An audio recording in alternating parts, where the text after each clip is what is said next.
good time to get me running, and you know I'll be around.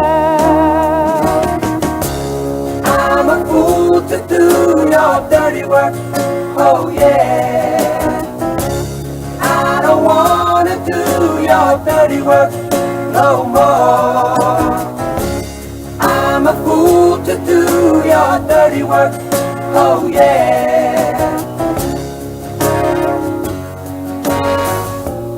Light the candle, put the lock upon the door. You have sent the maid home early like 1,000 times before. Like the castle in its corner in a medieval game, I foresee terrible trouble, and I stay here just the same. I'm a fool to do your dirty work, oh yeah. I don't wanna do your dirty work no more. I'm a fool to do your dirty work, oh yeah.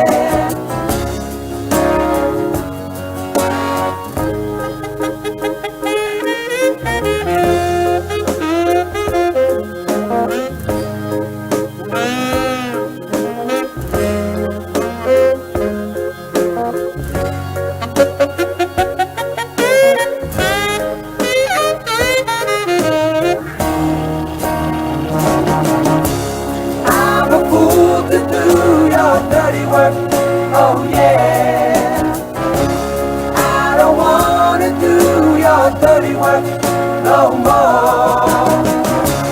I'm a fool to do your dirty work, oh yeah. I don't wanna do your dirty work no more. I'm a fool to do your dirty work, oh yeah.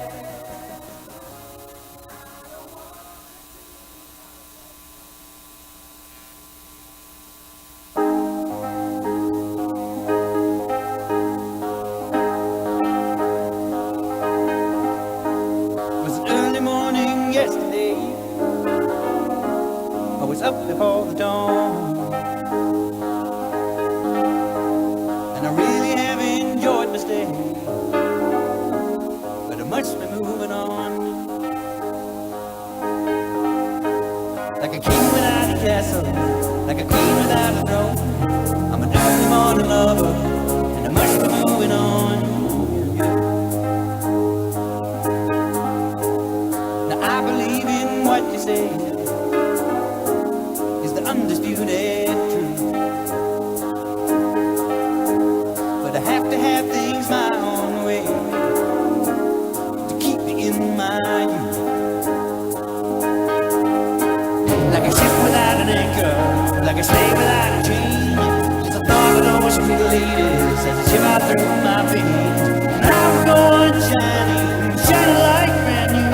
I'll never look behind me, my troubles will be few.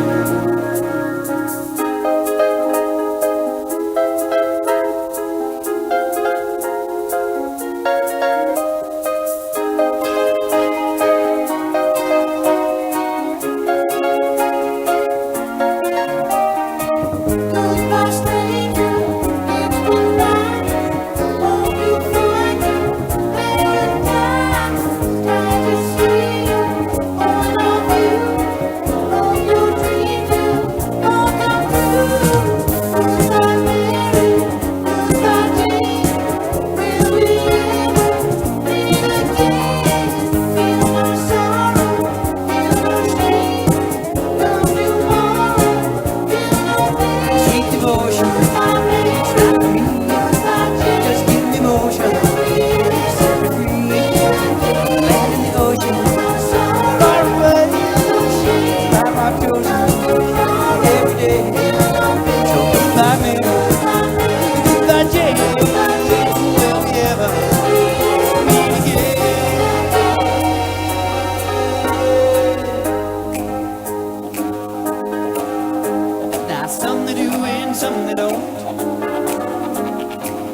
government's just as well. You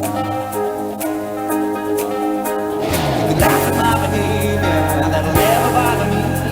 Say the devil is my savior, but I don't pay no heed.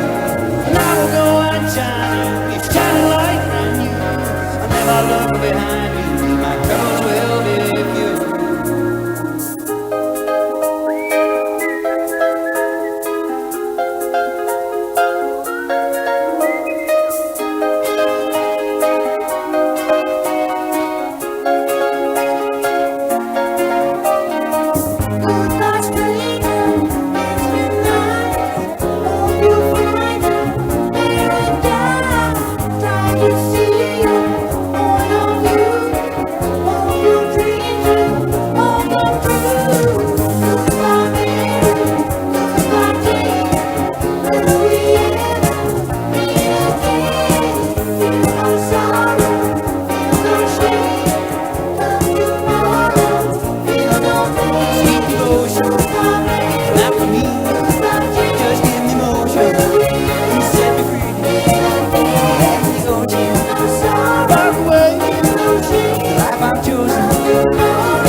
So what is wrong with another sin? The bitch is hungry, she needs to tell. So give her inches and feed her well. For this new come, new places to go. I've got to leave this time on the job. Here I am, rock you like a hurricane.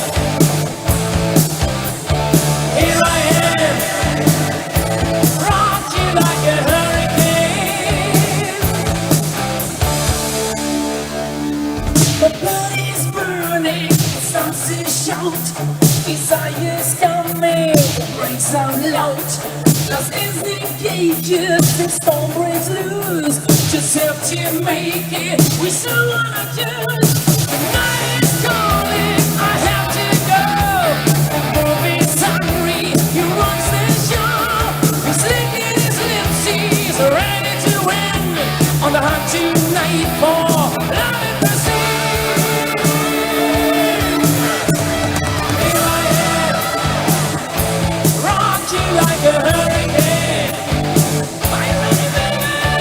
Here I am, rock you like a hurricane. Here I am, rock you like a hurricane. Here I am, rock you like a hurricane.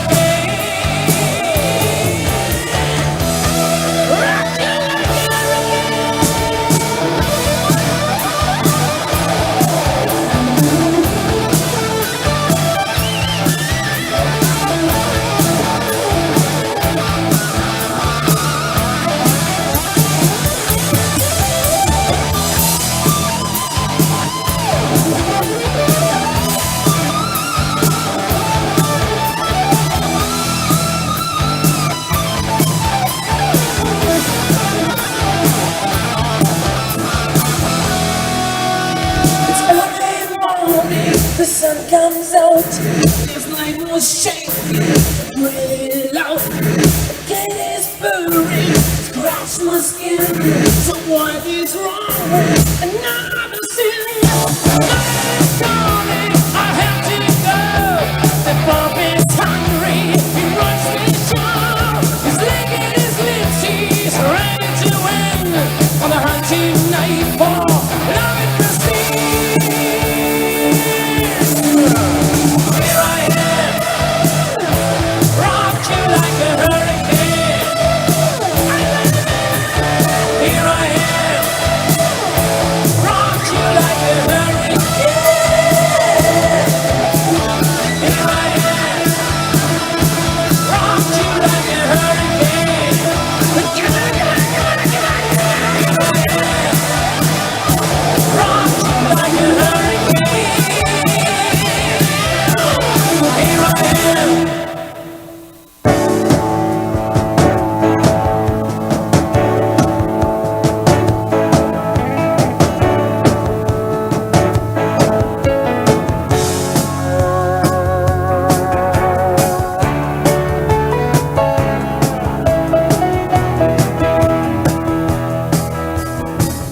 Looking out at the road rushing under my wheel. Looking back at the years gone by like so many summer fields. 65, I was 17 and burned up on one. I don't know where I'm running now, I'm just running on. Running on empty, running blind, running into the sun, but I'm running behind. Gotta do what you can just to keep your love alive. Try not to confuse it with what you do to survive. 69, I was 21, and I called the road my own. I don't know when that road turned onto the road I'm on. Running on empty, running blind, running into the sun, but I'm running behind.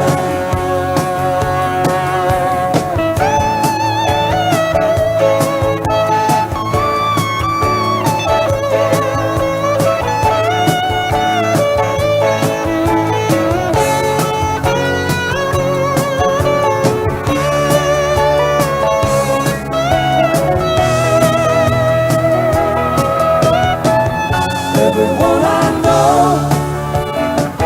everywhere I go, people need some reason to believe. I don't know about anyone but me. If it takes all night, that'll be alright. If I can get you to smile before I leave. Looking out at the road rushing under my wheels.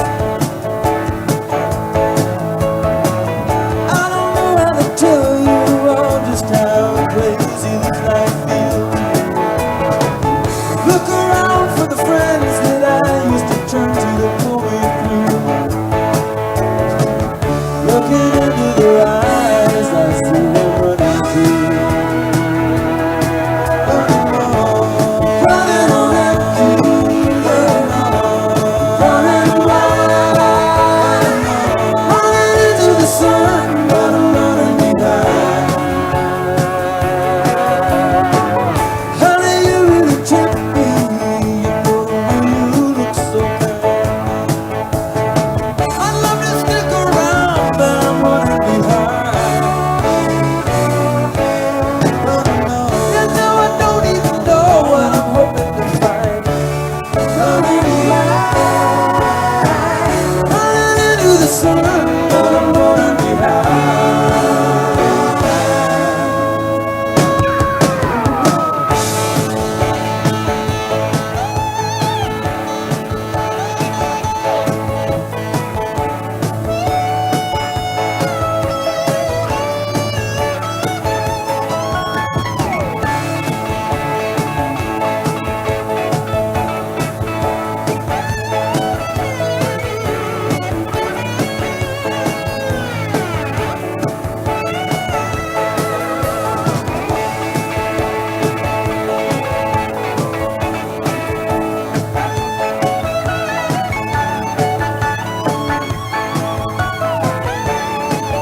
someplace where I can lay my head. Hey, mister, can you tell me where a man might find a bed? He just grinned and shook my hand. No was all he said. Take a load off, Fanny. Take a load for free. Take a load off, Fanny. And you put the load right on me.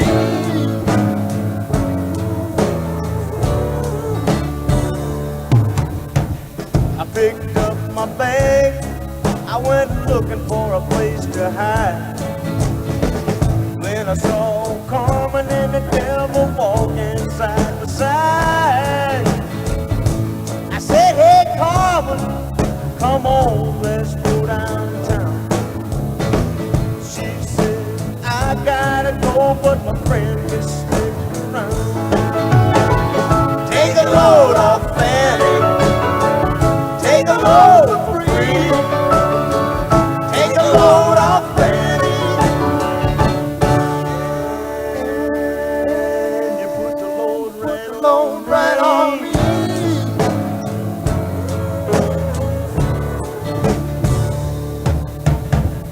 Go down, Miss Moses, there's nothing you can say. It's just old Luke, and Luke's waiting on the judgment day. Well, Luke, my friend, what about young Anna Lee? He said, do me a favor, son, won't you stay and keep Anna Lee company? Take a load off, Fanny. Take a load free. Take a load off, Fanny. And you put the load right on me.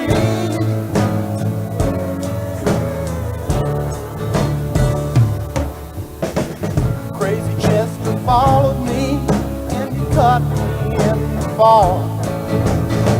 He said, I will fix your rap if you take Jack, my dog. I said, wait a minute, Chester, you know I'm a peaceful man. He said, that's okay, boy, won't you feed him when you can? Yeah, take a load off, Fanny. Take a load free. Take a load off, Fanny. And you put the load right on me.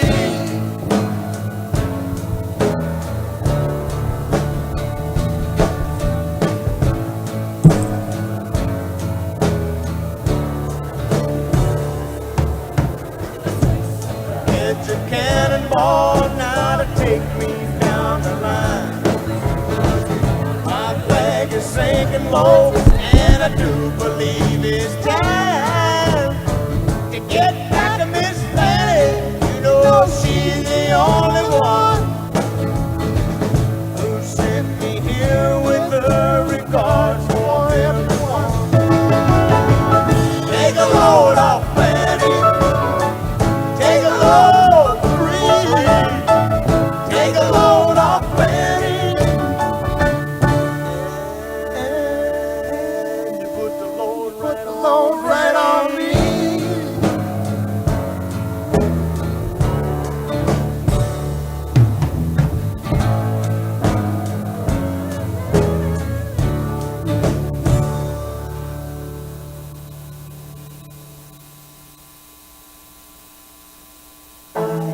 Light the fire.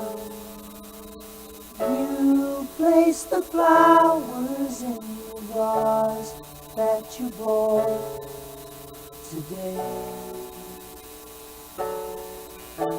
Staring at the fire for hours and hours while I listen to you play your love songs all night long. Only for me.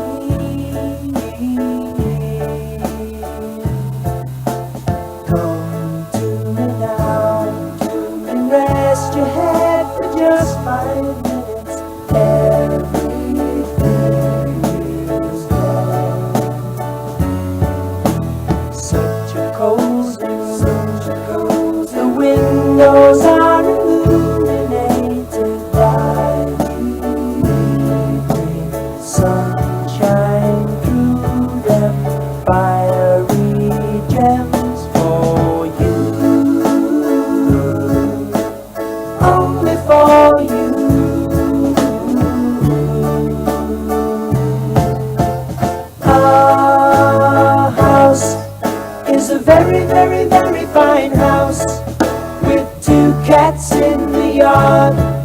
Life used to be so hard. Now everything is easy 'cause of you.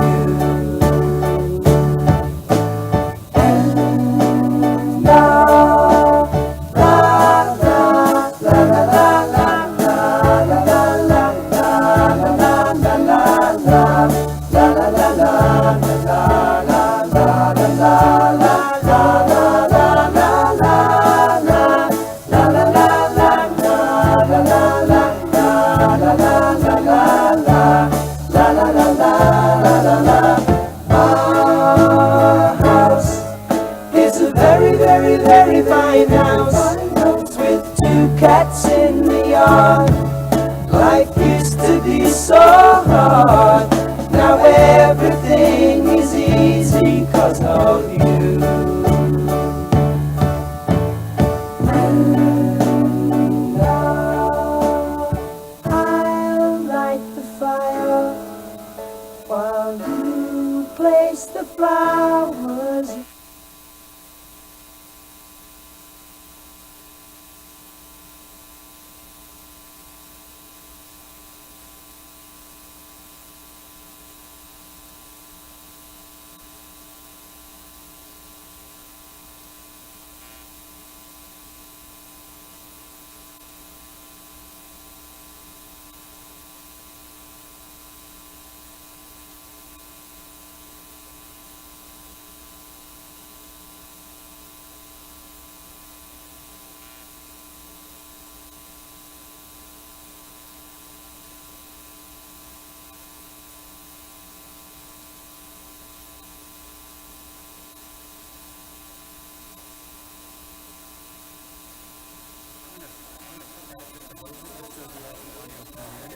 Well, it'll do that anytime there's nothing. So how do I turn the volume down on the computer? Right here.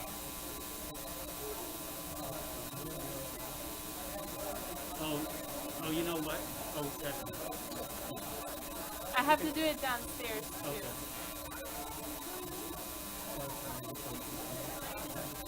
I like this computer. These are new. Can we have everybody find a seat? We'll give a 60-second warning because we're having conflicting timepieces over here. It's either 5:28, 5:30, or 5:31, so.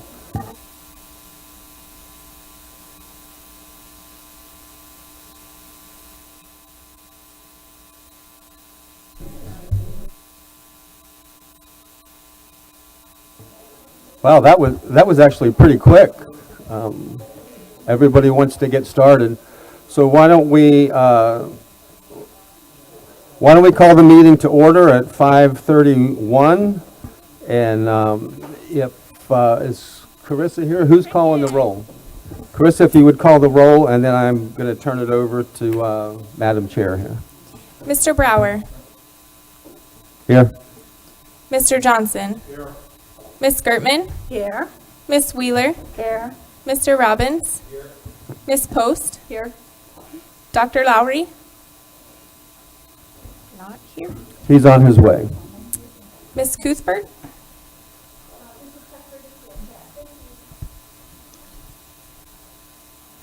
Jamie Haynes. Miss Burnett. Mr. Persis. Mr. Cologne. Here.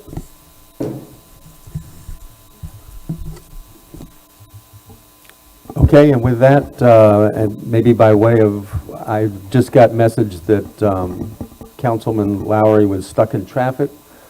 Is anybody from FDOT here? No? So I'm going to turn it over to Chairwoman Linda Cuthbert to introduce the school board members and to give you some instructions on what to do when you want to speak. Good evening, everyone. I would like to introduce my vice chair, Ms. Jane Haynes, representing District 1. Miss Cuthbert, can you make sure that your mic is on when you're speaking? There it is. Thank you. Good evening, everyone. I would like to make sure that You all are acquainted with our school board members. To my left is my vice chair, Ms. Jamie Haynes, representing District 1. To her left is Mr. Carl Persis, representing District 4. That's our school board, District 4. To his left is Mr. Ruben Colon, representing District 5. To his left is Mrs. Anita Burnett, representing District 2. To her left is our superintendent, Dr. Scott Fritz. To his left is Ms. Carol Yoon, who is she's substituting for Mr. Ted Doran this evening, our school board attorney. Thank you, Ms. Yoon, for coming. And then we also have staff from the school board over here on our left side in this corner. Chairman. Thank you. And to my right is the co-chair, Billy Wheeler. And I'm going to let everybody introduce themselves so we can try your voices out in your microphones. Sorry, I thought we already did that. Hi, Barb Gertman, District 1. Heather Post, District 4. Dan Robbins, District 3.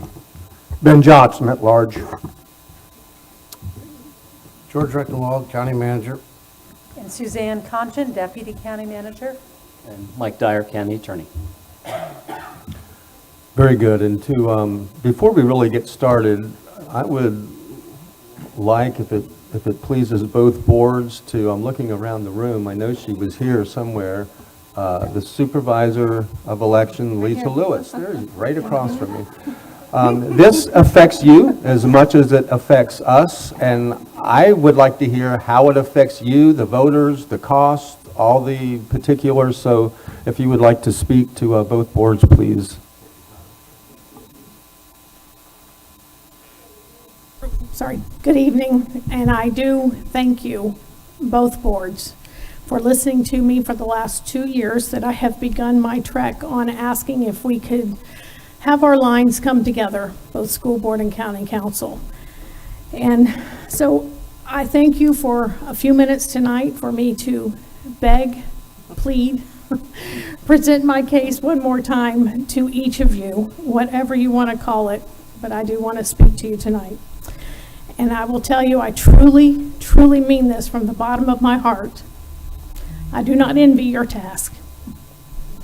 It's easy for me to ask for you to have the lines come together, but it's hard for y'all to have that happen, and I truly understand that. But I hope after me speaking and pleading my case that we can have this happen. This is addressed to both bodies as a collective whole, not to any one person whatsoever, because I know many of you on a personal level, both before I came into this job and since then. And I respect each of you for what you are doing and the call to duty to represent this county, both on the school board and for the council. In January of this year, I know that criteria was offered from the county council to Ms. Slack and GIS for when the numbers did come in to start making maps. And I understand, because I was at one of the meetings, although it may not have been officially set, that the school board adopted some of the same criteria, or maybe not adopted, but talked about. And that's that the residences of the council members or school boards be in their current districts. No two members in one district would be there. Population differences from the districts would hopefully be kept between plus or minus 1% in each one of them. Preserve the integrity of the municipal boundaries when at all feasible. And I know that that cannot happen totally, but I can always wish. Keep intact large concentrations of minority populations and preserve territorial community interests. So when those numbers did come in, when we finally got the official ones, some in August and then officially in September, I know that the GIS from both entities went to work in making maps. Volusia County has grown. This is not something new to everyone. We grew by almost 60,000, and wouldn't it be the easiest thing if each of the 5 districts grew by almost 12,000 in each one, and we'd have no problem. But we do have to, you are tasked with redrawing lines for each of the districts. And you're to ensure that each of them is equal in representation at all levels of government. That's what redistricting is. And although the census numbers are the ideal populations, redistricting is based on the electoral boundaries for elections, so that you elect the representatives, that voters can elect the representatives for their address. So it's not drawing school boundaries to have the children know which school to go to. That's not what redistricting is. It's not for drawing municipal boundaries, because that's done via annexations, which we all know happen just about every day in our county. Because those boundaries are drawn as needed throughout the years. As I know, the council knows, because I have to bring them to them for them to approve our lines when we have to redraw them. So in essence, redistricting is for elections and electing the representatives. The state constitution prohibits political favoritism while protecting the rights of minority voters. It requires districts to be compact, contiguous, and roughly equal in population, and to follow city or county lines where feasible. And local governments like yourself can adopt much the same criteria. As I mentioned, it's grown almost 60,000. I would love that each district be just the 12,000 each, but each district is going to need to adjust. So the opportunities presented to the Supervisor of Elections office when the lines do not come together or they are not aligned together, it's additional precincts and polling locations, which is additional cost to rent those places that we have to find.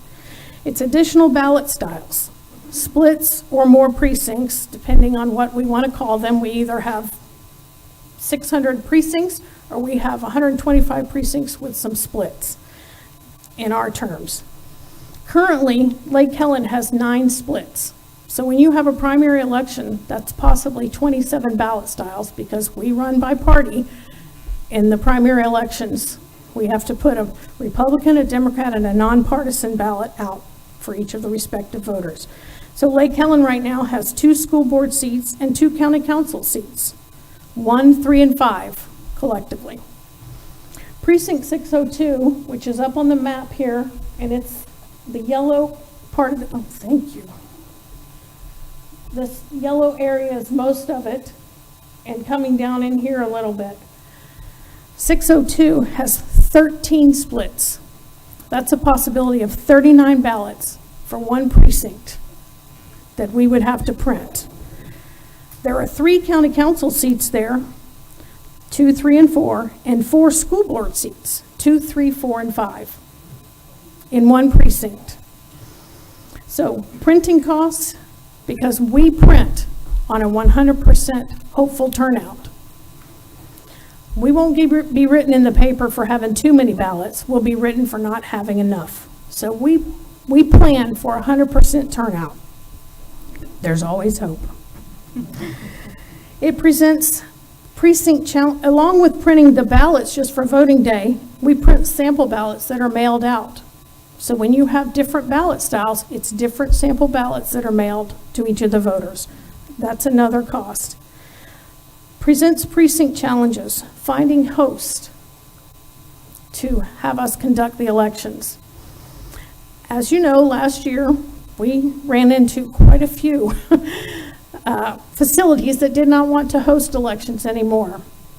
We partnered with the school board, and that worked out great. 23, I think. 20, yes, that was my numbers. 23 schools we used.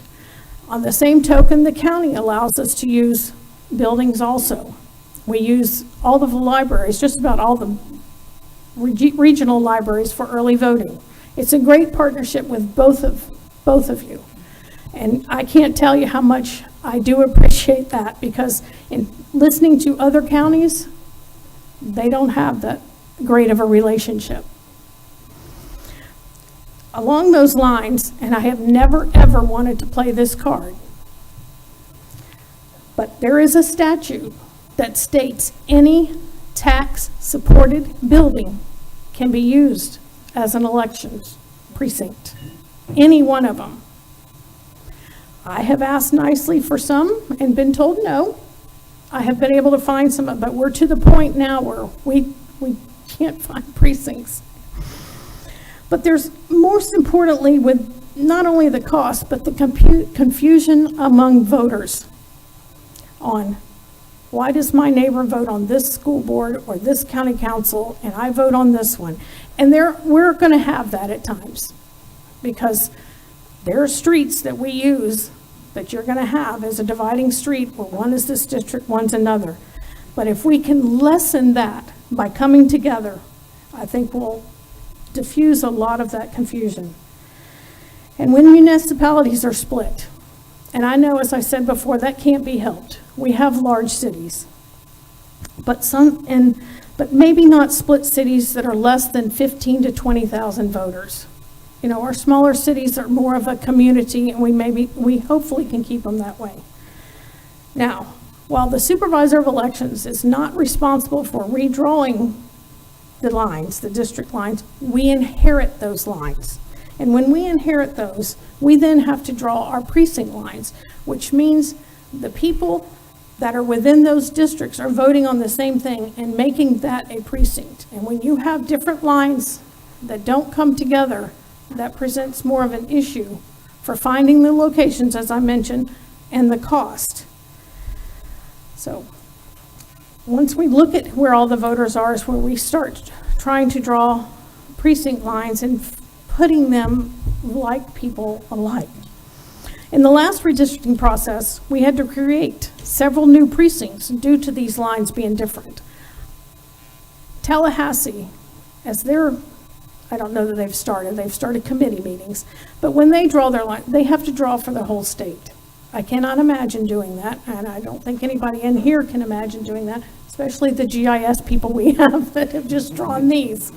But they draw for the whole states. While I have spoken to some of our legislative delegation about this and keeping some cities together and not like Lake Helen, I'm sorry to keep bringing that up, but it looks like that's where spaghetti was just thrown, and you have all these different, and seems to be where everybody met was right there. And like little Lake Helen that has 2,500 voters is split those 9 different ways. But on the local level here is where we can do something closer to our community in coming together. I will tell you, again, this is from my heart, and this is more me personally speaking.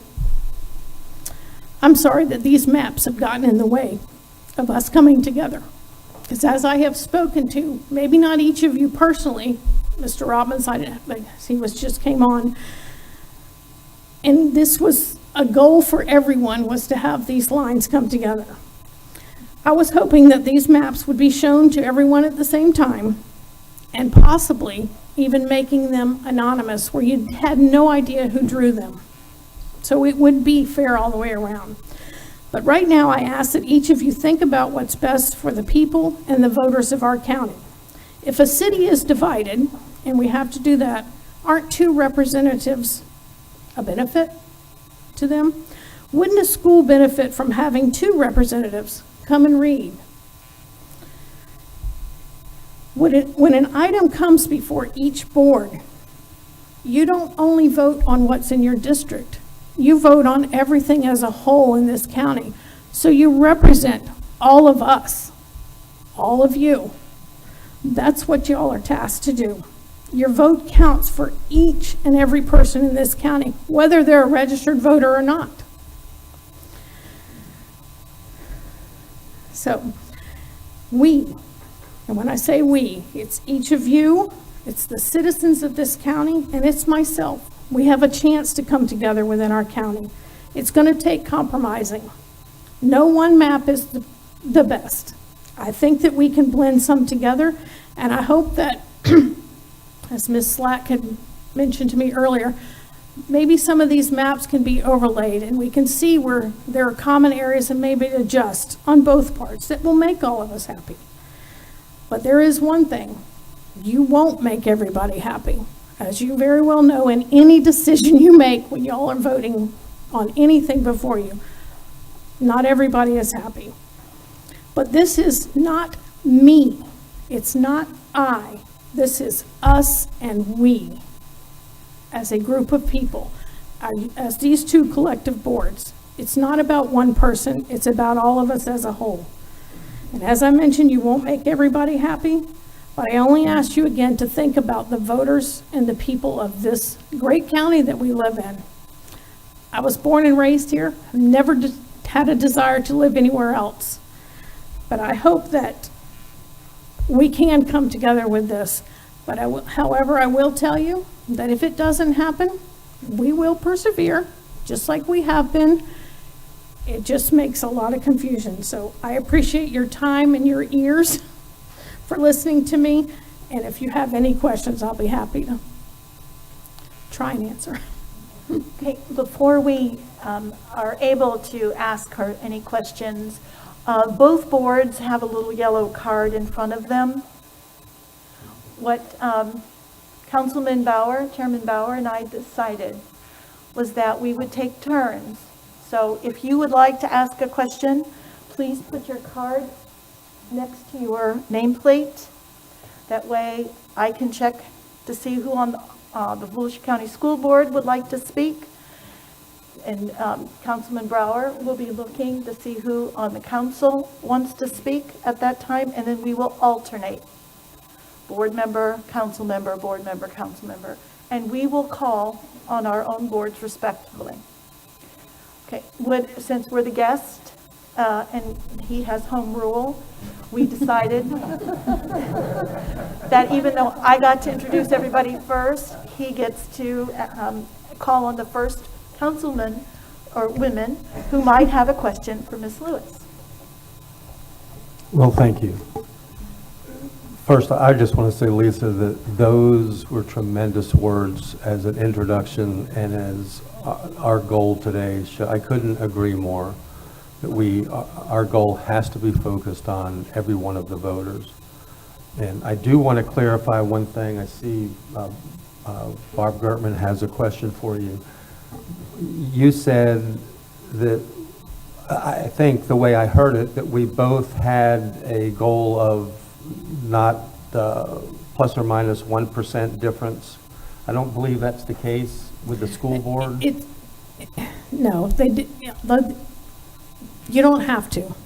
I mean, I know that that's what y'all wanted, and I know that the school board didn't officially say that, but I would hope that that's what they would want. If they don't, I mean, it's not set in stone anywhere unless it's right. I just wanted everybody to know that there was a difference, that we had said 1%, and did y'all agree on a number? I don't know that they set a percent, to be honest with no? you. No, we did not. Okay. I don't think collectively.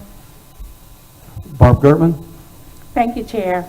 I just had a question. You mentioned cost savings, and I just want to know, do you have numbers that quantify what type of cost savings would be seen by, or the potential savings by aligning? Well, when the lines come together, that's less precincts or less splits, less differences in our precinct lines. So therefore, there's not as many ballot styles that we would have to print or sample ballots that we mail out. And if anybody has costs printed or mailing lately, okay, that's where most of our budget is outside of personnel. Okay, but you haven't considered if it's less, plus or minus, what type of savings you might accumulate by? Well, right now we have 179 splits, or precincts for lack of a better word, because of all the different lines that are within county. And that's municipal, CDDs, hospital authority. It's not just county council and school board, but this would bring that number down if we were together. But when you multiply 179 in a primary election by the times 3, it's 587 ballot cells, I believe, if my memory serves me correctly. So 587 ballot styles to be printed, to be put out at the precincts. Early voting, luckily we have done ballot on demand now, so it's, as somebody checks in, it prints. We don't have to have, I wish I could have found the picture to show you what it used to look like with all the ballots lined up at early voting. But at the precincts also. So in Lake Helen, when somebody goes in there to vote on a primary, they potentially could have 27 ballot styles that the poll worker then has to make sure that they choose the correct one to give to the voter, because that voter is specific as to what they should be voting on. Okay, thank you. So I don't have a number, I do know it would be less with less styles. Thank you. Thank you, Ms. Lewis. Your words were very heart-wrenching. And I know it was probably very difficult for you to say some of those. We will do, I'm sure, all of us together, we're all Volusia County residents, we'll all do what we can to make you a little bit happier, especially in the month of November and the weeks preceding it. We are all, I guess, very cognizant of our voters, and it's important to make them less stressful and less confusing. So, but thank you for those kind words. And I would like to call on my Vice Chair, Jamie Haynes. Thank you. Thank you, Ms. Lewis, because I too agree. Your speech was very heartfelt, and I had no idea you had 587 different ballot styles. That's a lot. My question, though, tonight is, so when it was discussed about what the county already selected as the criteria that they wanted to follow when looking at redistricting, is it a local or state law on the plus and minus 1%, or was that just the county selected a plus or minus 1%? Sabrina Slack, Assistant County Attorney. The plus or minus 1% is a legal requirement. It's derived from case law from the Supreme Court of the United States. So essentially the case law is that you should have equal populations in all of your voting districts. However, the case law states that they understand that equal is not possible due to geographic boundaries, municipal boundaries, all other kind of considerations. So with local jurisdictions such as ourselves, the case law in fact states that you can get away from plus or minus 1%, which is a total 2% deviation in your populations. However, as you go away from equal population, your districts are subject to challenge based on the reason why you left equal population. There is a case out there that says a plus or minus 5% or a total of 10% deviation is prima facie acceptable if you can show why you varied from equal population. So essentially the best way to think of it is, the way it should be is that each person who is on the board or on the council representing a district, they should be representing the same number of people. Otherwise, if you have a large population in one district, you're diluting that district's vote. And if you have fewer people, you're actually empowering them more, because fewer people are electing, say, one district versus if fewer people are electing one district and more people are electing another district, then the people who have a stronger vote in districts where there's lesser populations. So that's why the county council directs us to stay within a 2% deviation, because that is safe and not subject to a challenge, basically, because you're well within the safe zone. But there is case law that says you can go up to 5% plus or minus, total 10%. But like I said, you have to then have a reason that substantiates why you left a near equal population. Thank you, Mrs. Slack. And one of the reasons why I had asked that was, let's use like Helen, for example. You know, there we have a very small population, and yet it's being torn apart by, are you within the city limits? Are you in the county part, not in the city limits? And I myself in 2018 faced that when I went there and spent almost 10 hours on a Saturday walking and knocking on doors, where one door was actually in District 1 for school board, the next door may be in District 5 for school board. And then also what's happening, or what happened the last time the maps were created 10 years ago, is we had members crossing east and west. And you know, there is some population out there in the center, but there's not a whole lot.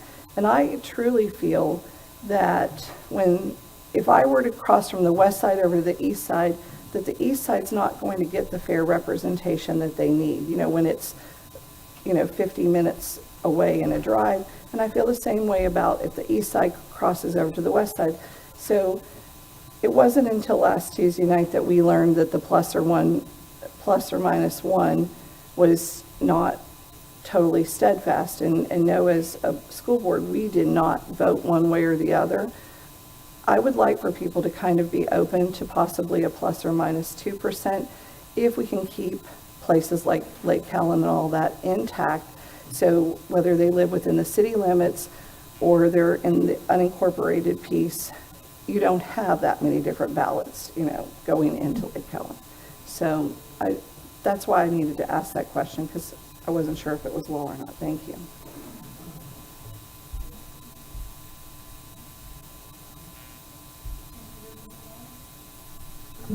Ruben Colon.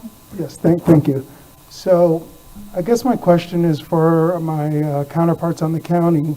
One of the challenges that we have as a school district is we share the schools. And typically within our district, we look at, for example, in my district, I have 15 schools.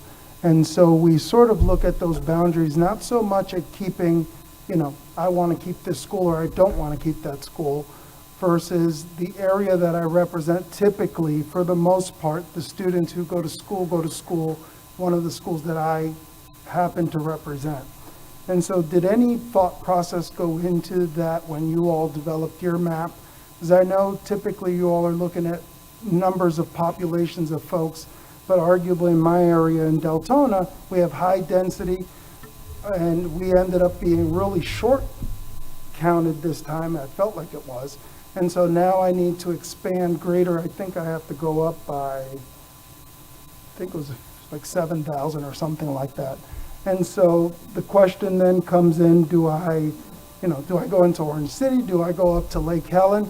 And so every single move that we make may add 2 to 3 schools to the district that already has 15, as far as representation wise. And so I say this so that you can sort of understand where my thought process is it's, it seems like we have a lot more moving parts than just numbers of people.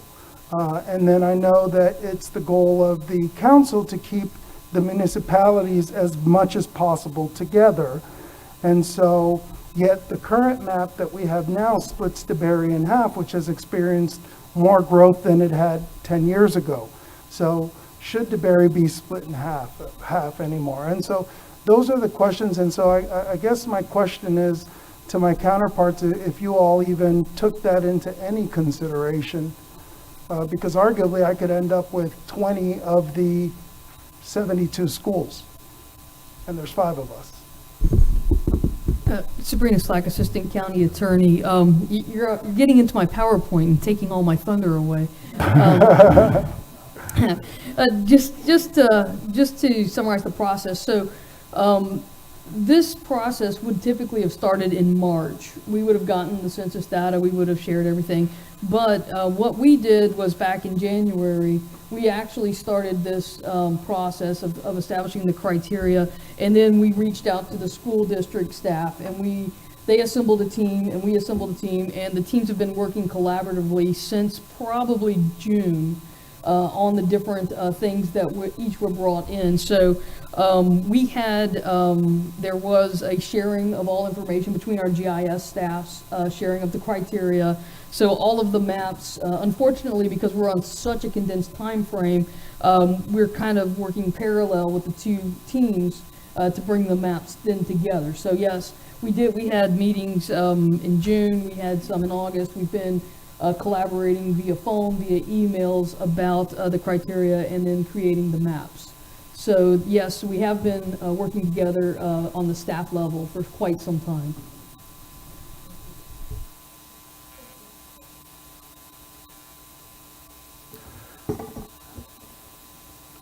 I'll respond to that just a little bit, just with a question, because you do have a consideration that we don't, schools in your districts, and I didn't understand it fully of how you are approaching it. I was educated a little bit by your chair and vice chair, I'm wondering if either one of them would be willing to, and I'll tell you what I heard that I hadn't thought about, is that you may have voters in your district that vote for you, but they send their children to a completely different, a school in a completely different district.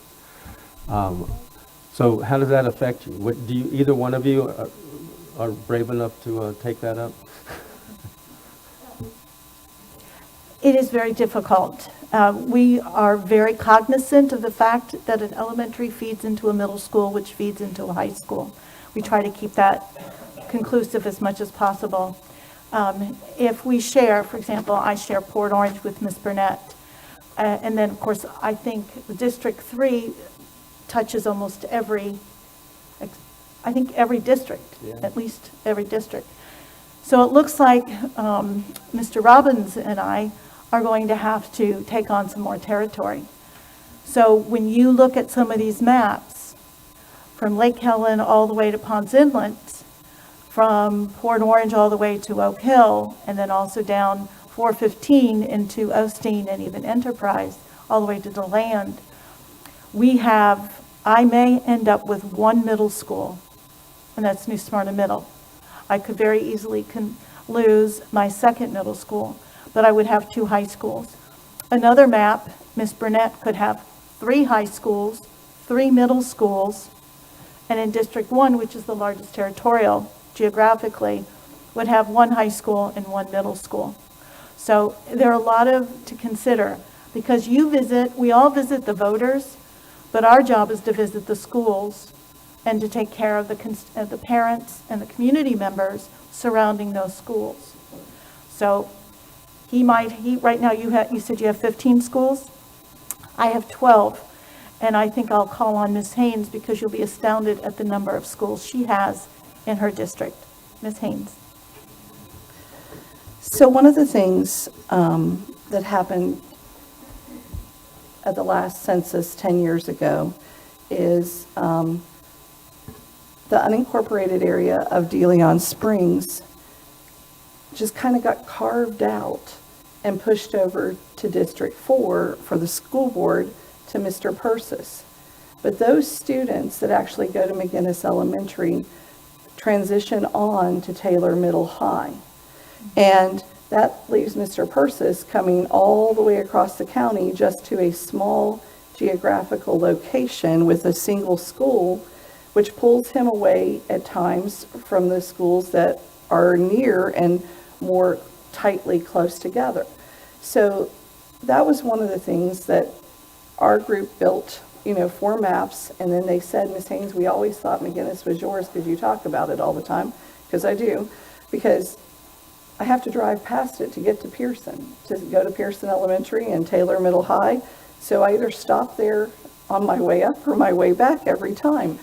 And so part of how we approach this, and I will say, just like Ms. Gertman, she is very similar to me. We go up and touch the Astor, line. We have Pearson and Seville coming all the way down. I do have the west side of DeLand Springs unincorporated, but not the east side. So that's an interesting split. That's taking a community then that we're not keeping together and representing them because they're in unincorporated. I come down into DeLand, Lake Helen, but only part of Lake Helen, because Mr. Colon and he takes unincorporated Lake Helen, and he has students that live in Deltona that go into Volusia Pines, where I take the city limits. We come into Orange City, and then I have all of DeBerry currently, where Ms. Gertman has DeBerry split in half, and it's not even split in half east and west, it's split in half north and south. And yes, 35 years ago when I came here, DeBerry wasn't a city. It was a very tiny unincorporated community of about 2,000 people, but we're bordering on 23,000 people right now, and it's a city. And I will tell you, even campaigning in DeBerry last time, people had no idea. They're like, do we vote for you for school board? Do we not vote for you for school board? Because when they look at where the split is for the county, it's very confusing. And some of them did not even know until they went in and their ballot was handed to them. Did they know, were they voting for Ms. Gertman? Or were they voting for Dr. Lowry? Were they voting for me?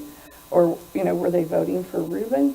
And so those are the types of things I think that I took into account, and that's what I told our group when they presented us with the first 4 maps, is we need to look at the feeder patterns, because I encompass right at almost 20 schools, but geographically I travel from north of Volusia County all the way to the southernmost point, and that's fine. I mean, and I'm very happy to represent every one of those schools. Mr. Colon and I work very well together because we predominantly cover the west side of the county, and if he's double booked on an event, he'll call me sometimes and I'll go cover.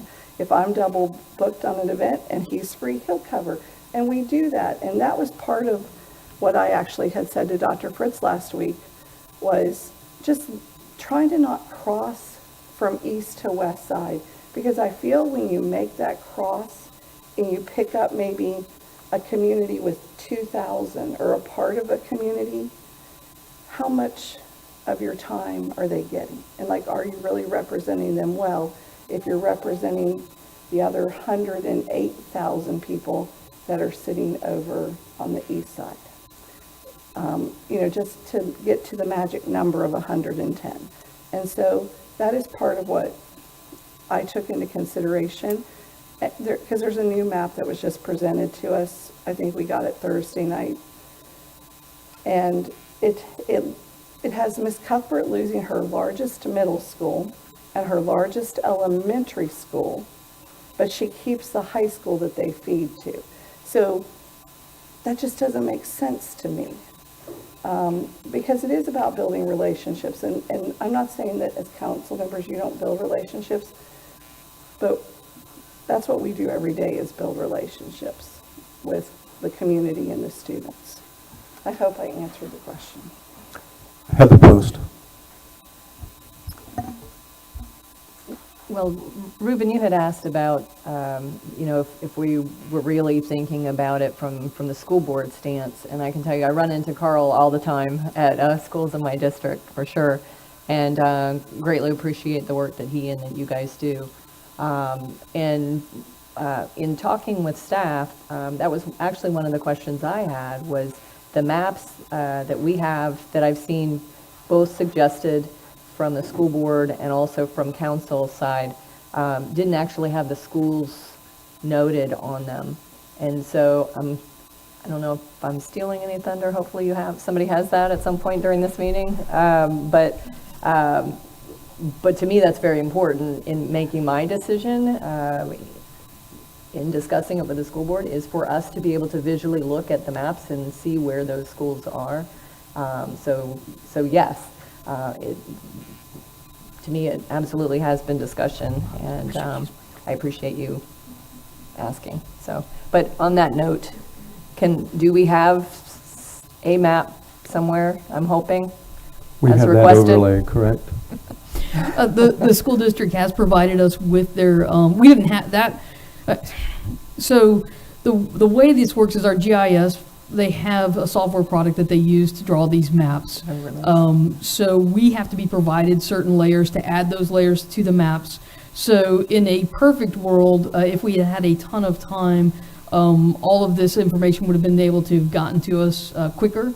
We just recently received the school district placement, so tonight we can show you the maps and where all the schools are located within all of the maps. So on the agenda, what we were going to do is, after we went to the PowerPoint, when you went into the discussion, we were going to load up the interactive GIS software so that we can show you each map with all of the schools placed on that map. We do not have the feeder or the zone boundaries, but we do have the pinpoints for the schools now, that those can be added to the map. That information was provided to us. But the maps that you're going to show us are just going to be the geographical maps with the pinpoints of the schools on them, not the suggested district lines as well? We can load up each district with each proposed plan, with each line, the existing districts. We can overlay them. We can add information into those. So that's what we are building up to for the discussion. So if anyone has any questions about how one plan compares to another, we can overlay those. If anyone has any questions about where the schools lie in any particular plan, we can now populate those schools on there. They're color-coded by elementary, middle, and high schools. Perfect. So school board side, just to know for the rest of the evening, any information that you can give us on that end would be great if we're not seeing that exactly until later. Yeah, thanks. Okay, with that said, and with your approval, why don't we go back to the agenda and actually have the presentation, and then the way that the agenda is written, you will make the presentation, and then we will hear from the public that is here, and then we will discuss again. Thank you, Mr. Chair. Thank you. This is a PowerPoint that is basically the PowerPoints that both boards have seen individually. We've put them together collectively. And I wanted to start out by thanking some of the members of the school district that we've been working with, Kevin Penley, their attorney, Mr. Doran and his staff, Joshua Sheldon with your GIS department, Stephanie Doston, your planner. Yeah, I don't know where everyone is. And then on our side, our team, our GIS staff, which is Brandon Barnett and Nancy Church, our community information team, Pat Kuhn and Kevin Captain. Everyone's been working very hard to try and get this done in as a timely process as we possibly can and as collaborative as we possibly can. So I'm going to run through this PowerPoint. And again, like I said, what we did was we took the PowerPoints that were presented by both, added a few slides, and went back through it. So some of this we already went through in the open discussion, but why are we redistricting now? The county council is required to do it by the Florida Constitution, Article 8, Section 1E, which requires after each decennial census that we actually create our redistrict so that we have contiguous territory as nearly equal in population as possible. And the school board is actually statutory. It's Section 100136(1). For the purpose of electing district board members, you're also required to create residence areas numbered 1 to 5, and they have to be as nearly as practical, be equal in population. And that's where you get that language in answer to Ms. Haynes' question. That's where the language comes that the case law then interprets as high as the United States Supreme Court. So as nearly as practicable has come down to mean to do as low a deviation as possible. So our redistricting timeline, just to catch you up to where we are, September 16th, 2021 is when the census actually certified the data to us so that we could actually start this process. It gives us 106 days to process the data in order to finish it in the odd year. That's including weekends and holidays, which if you take out the weekends and holidays, we are really on a very short time crunch. So in that timeline, we have to create proposed plans, we have to coordinate meetings, we have to revise the plans, we have to circulate the plans, we have to have public comment, we have to finalize a plan, we have to draft an ordinance or resolution depending on the board. That includes a legal description for the voting boundaries to be provided to the supervisor of election. And then both boards respectively have to either pass or finalize an ordinance or pass a resolution. So this is less than half of the normal time frame. So we are really trying to move this as quickly and efficiently as possible. So the purpose of redistricting, and this is the cases that I was talking about earlier, Ms. Haynes.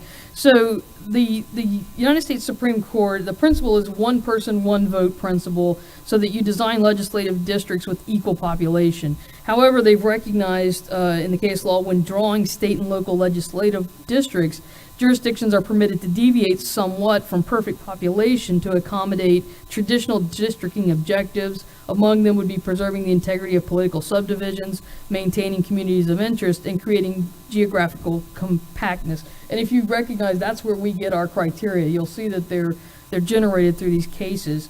But again, as I was explaining earlier, what you're really looking for is a district that has as many people in it, so each person that's sitting on a board represents the same number of people, and you're not diluting anyone's vote just for a purpose that's not what is recognized as a traditional districting challenge, for lack of a better word.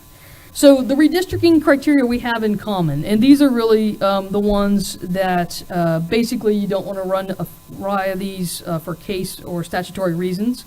Redistricting, both of us have to do it in odd-numbered years only. We have to have 5 districts. They have to be nearly equal in population as practicable.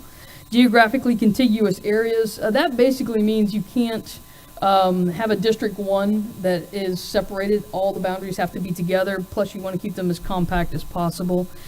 You want to keep residents of current district holders in the same district, and you don't want to district 2 people into the same district.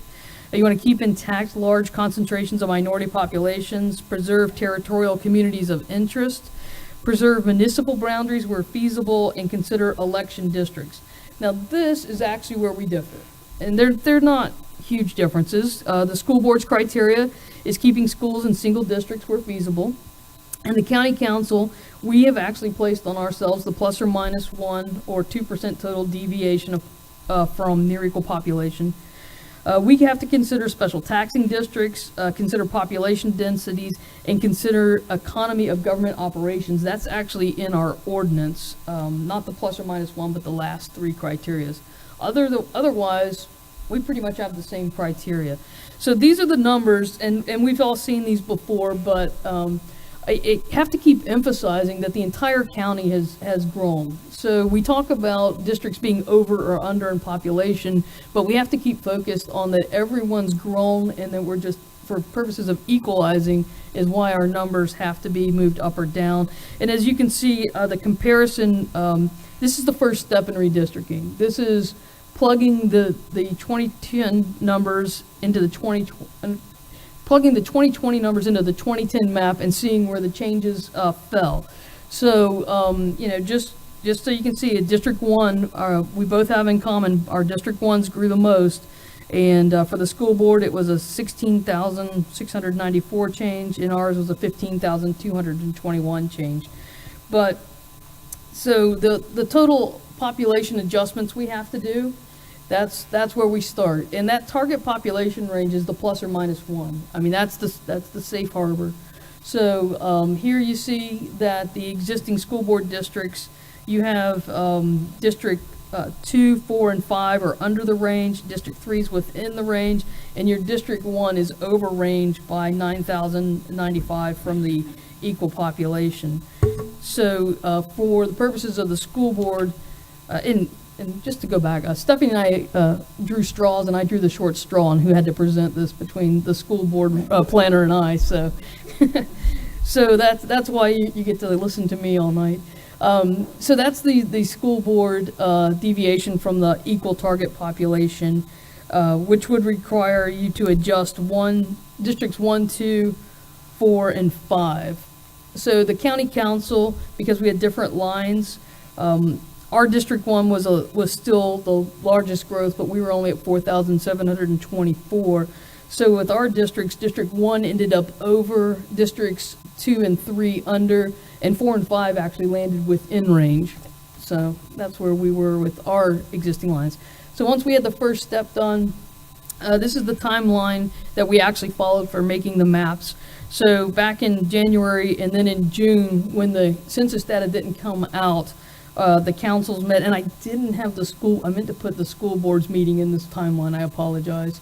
But I think it was around June, the school board met and had their criteria also added before the census data was released. Back in June, they were still not sure when the data was going to be released. September 30th was the date back then. But on August 12th, we got what they call legacy data, and that was the equivalent of getting a shoebox full of receipts. It was very jumbled and unusable. So not until September 13th did we get data that we could start making maps, and that's when both the county GIS and the school board GIS created a share file, started sharing information, and started creating maps. So on September 29th was the first time that any of our council members saw a map. It's also the first time we released those to the school board. And then on October 11th, we received additional maps from the school district. And I will tell you, these maps are not easy to make. They take time. They take effort. They can take anywhere from 72 hours, which is 3 days, up to 5 days, because it's really, each time you adjust something, it's like a butterfly effect that has to be moved over, and then you have to catch errors, you have to run diagnostics. These things take a lot of time. So our two GIS teams worked the best they could in coordination, and then we kind of got a rolling time frame of map releases. So the maps. We now have maps A through M. So I'm just going to go through the maps hitting the high points and showing you what we call the jigsaw comparisons. So map A, this was a starting point of the existing county council lines. All of the district lines are changed for both this would change all district lines for school board and county council, and it would split municipalities of Daytona Beach, Port Orange, and DeBary. And you can see the target populations well within the range. This is the jigsaw comparison for the school board, and you can see where the changes are there. It's a significant change for your number 5 and number 3. This is the jigsaw comparison for the county council, which we just basically minimally adjusted all of our lines, so everything's moved for each district just slightly. So then we have Plan B. This plan originated with the existing school district lines. So the starting point for this one was where the school district lines are currently, and then lines were adjusted to equalize the population. What you're seeing here is that DeBary, Port Orange, and just DeLand, on the north side of DeLand, is actually split in this plan. So here's your jigsaw. You still have the push out there into, pushing out into DeLeon Springs for the school board, and then the school district, and then the county council. And the big change there is that little finger of 2 that has to reach out to equalize the. So Plan C, so our GIS team tried to come up with reimagining the lines so that we could see what could be different if every line was possibly changed. So this is a urban-rural mix so that all of the districts have a little bit of urban, a little bit of rural area. We are changing all the lines for both the council and the school board. And we're going to split Daytona Beach, Port Orange, DeBary, New Smyrna Beach, and Edgewater in this map. And if you notice, District 5 creates a total east to west sort of district at the bottom of the county, whereas 4 creates a urban to rural down into the center of the county. So this is your jigsaw comparisons. And then we have Plan D. Plan D was a north to south kind of reimagining of all of the lines. So in this one, districts 3 and 2 reach from the northern to the southern border of the county, and then it creates 2 sort of urban, 1, 5, and 4 create an urban. And on this one, we're splitting the municipalities of Daytona Beach, Port Orange, DeBary, Ormond Beach, New Smyrna Beach, Edgewater, and Oak Hill.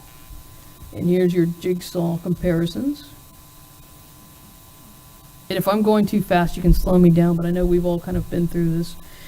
So this is Plan E, and this is another urban-rural mix similar to Plan C, except for in the north you have the east to west district and 4 reaching across. It reshapes all of the lines for both the council and the board, and we're splitting only Daytona Beach and Port Orange in this map.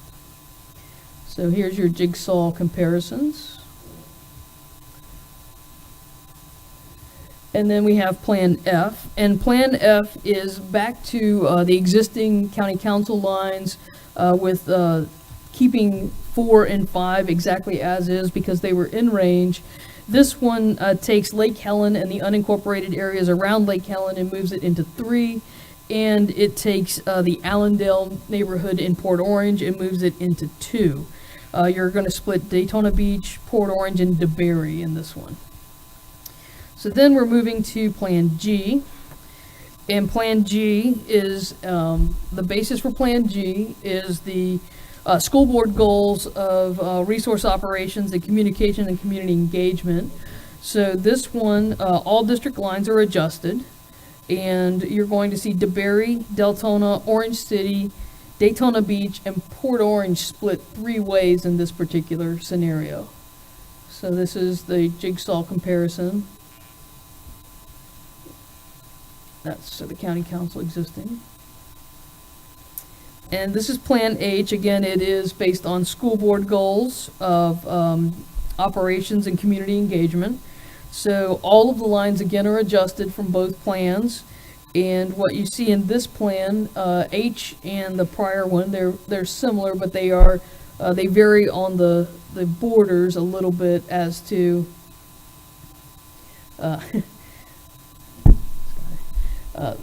it's going to vary a little bit as to the borders in the unincorporated areas, moving some of the unincorporated areas next to the city and 1 to 4. You're going to split DeBerry, Deltona, Orange City, DeLand, and Port Orange in Plan H. Moving on to I. I is another variation of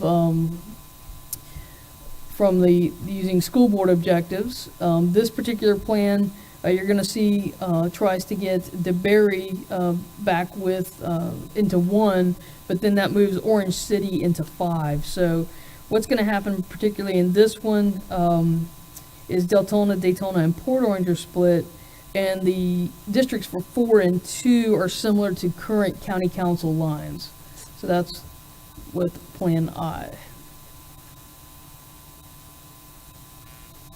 So Plan J is another one taking into consideration school board objectives. So we have, in this particular one, 4 is going to reach down further into Port Orange, and you're going to split Deltona, Daytona Beach, and Port Orange into 3 different districts. So this one also keeps DeBerry together and puts Orange City with the city of Deltona, and moves Lake Helen over into District 3. And here's our jigsaw big picture. So Plan K, this one is based on school board objectives also. So what we have here in Plan J, okay. Yeah, I know, I flipped too far, I got ahead. So the starting point was the school board. All district lines are adjusted in this plan also. We're going to split DeBerry, Orange City, Daytona Beach, and Port Orange. Again, you're going to see Lake Helen moving over into District 3. More of Port Orange is going to move into District 3. Daytona, more of Daytona moves into District 2 in this particular map. And DeBerry has a sort of northeast to southwest split on DeBerry. And Orange City is also split in the same manner. So Plan L, our starting point is school board objectives for Plan L. And Plan L, what you're going to see is all lines are adjusted again. In this particular scenario, Lake Helen moves back into number 1, and you have a more of Port Orange moving down into 3, and more of Daytona moving into number 2, and 4 reaches back out westward to capture more population to the west. And Plan M. So here's our jigsaw. So Plan M is also based on school board goals and principles. And this particular one, again, we're readjusting all lines from existing lines. In this particular one, what you will see is DeBerry stays completely in District 1. Orange City and Deltona move into 5. Lake Helen and the Osteen area move into 3. 2 reaches down further to capture more of Port Orange, and Daytona, and 4 moves down to capture more of Daytona in this particular one. And the municipalities split in this one are Deltona, Orange City, Daytona Beach, Port Orange, and the Daytona Beach shores actually get split along Dunlawton in this particular plan. So it reaches out east and splits the shores. So this is the jigsaw for M, not as M. And that is all of our plans that we have right now before you. So what's our next steps for redistricting? Today we'd like to get direction from council and board to potentially eliminate, alter, combine, or create new plans. September 29th through the 28th, we're going to seek public comment on redistricting plans. We currently have websites, social media, displays in public buildings and meetings for both the school board and the county council available for public comment. So we have another joint meeting set aside for 10/28/2021 that we can come back to discuss any revised plans or any new direction that you may give us today. After the 28th, we both collectively have to prepare an ordinance or a resolution that includes a legal description of our boundaries to be provided to the supervisor of elections so she can create all those splits and districts. So that takes essentially, it's going to take the month of November, because if you factor in Thanksgiving, that's 4 weeks. Both the county council and the school board has their last meeting on December 14th. That is our goal for the date that each board would pass their ordinance or resolution, keeping in mind we actually have until December 31st to get it done, but I don't know what y'all do for Christmas, but we're shooting for the 14th, which cuts our timeline down even further. As I mentioned earlier, our GIS staff we're going to share their screen with their software. So any questions that you have about how these maps overlay with each other, any zooms you want to do in closer, any closer look you want to look at any particular line or area, we can also do that. And we can also answer any questions that you have about the process or where we are or where we're going. Thank you. The agenda said we would go to the public now. Do you have questions before you hear from the public? That's good? Okay. Okay. It's all right with you?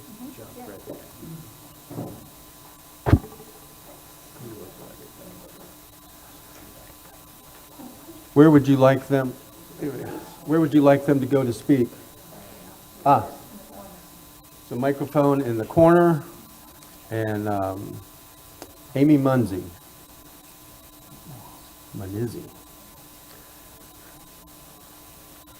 Amy Munizzi, DeLand Springs. I just want to speak in support of MAP F. For our community in particular, it's very much like what we currently have. It keeps us in with DeLand and Pearson. Pearson is a community of interest similar to ours. We're both rural, and we in particular are unincorporated, which means a lot to us. You know, when you don't have a city government, you feel a little bit vulnerable sometimes, and so it's important for us to be in with another community similar to ours, and MAP F does that, keeps us in with Pearson and of course DeLand. I haven't had a chance to look at some of the newer maps, but I guess that's really what, as a member of the DeLand Springs Community Association, that's sort of what stands out to us. It's important that we remain with communities of interest similar to us, and Pearson is very much like our community, even though they're incorporated. We're unincorporated, but we're both rural, and we have similar interests. So we just ask that you would keep that in mind. She alluded to 10 years ago when DeLand Springs was almost split in half during that time, and we were very concerned about that. So we like the features of MAP F. Thank you.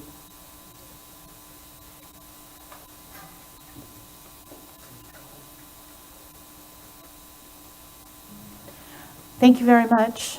John Nicholson.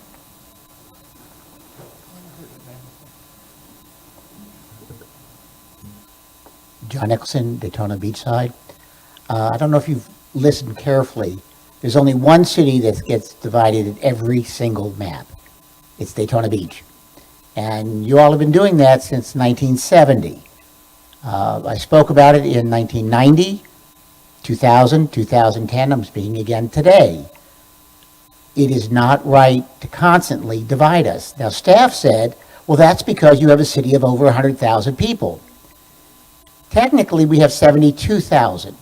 So if it's 107,000, we're under and over by about 30,000. If you ask Billy, how many people does she think live in those couple of houses behind her city hall, if it's anywhere near 30,000, and she's going to tell you no. There's like maybe 12 or 15 houses that are unincorporated next to the shores in the city of Daytona Beach. Otherwise, Vine Street has a couple, but there's nowhere near 30,000. So to me, I would have kept Deltona, because it's so large, whole on all of the maps. All right? Then I would have gone to the next largest city, Daytona Beach, and kept it whole.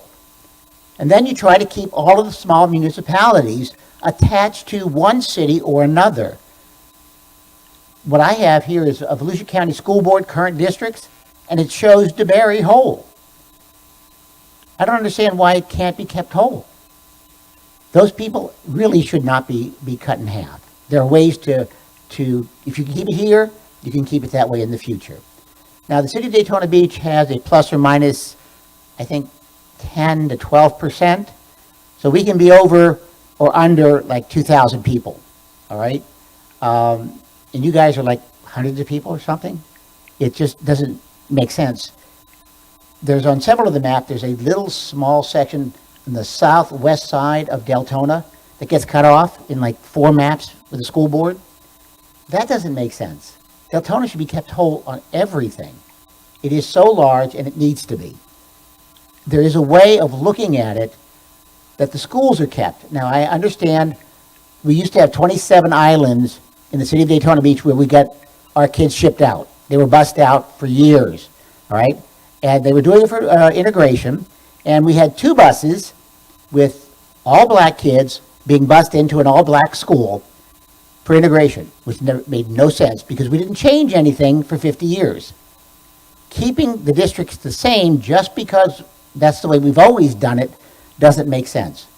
So the idea that this is the way it was last time doesn't hold any water. Look at any kind of a way that you can keep communities of interest together. This idea of going north to south on the beach side, did you ever see that one? From Flagler? That's a huge Mr. mistake. Nicholson, thank you so much, sir, for coming in today. All right. Okay. Chairman? Clay Meek.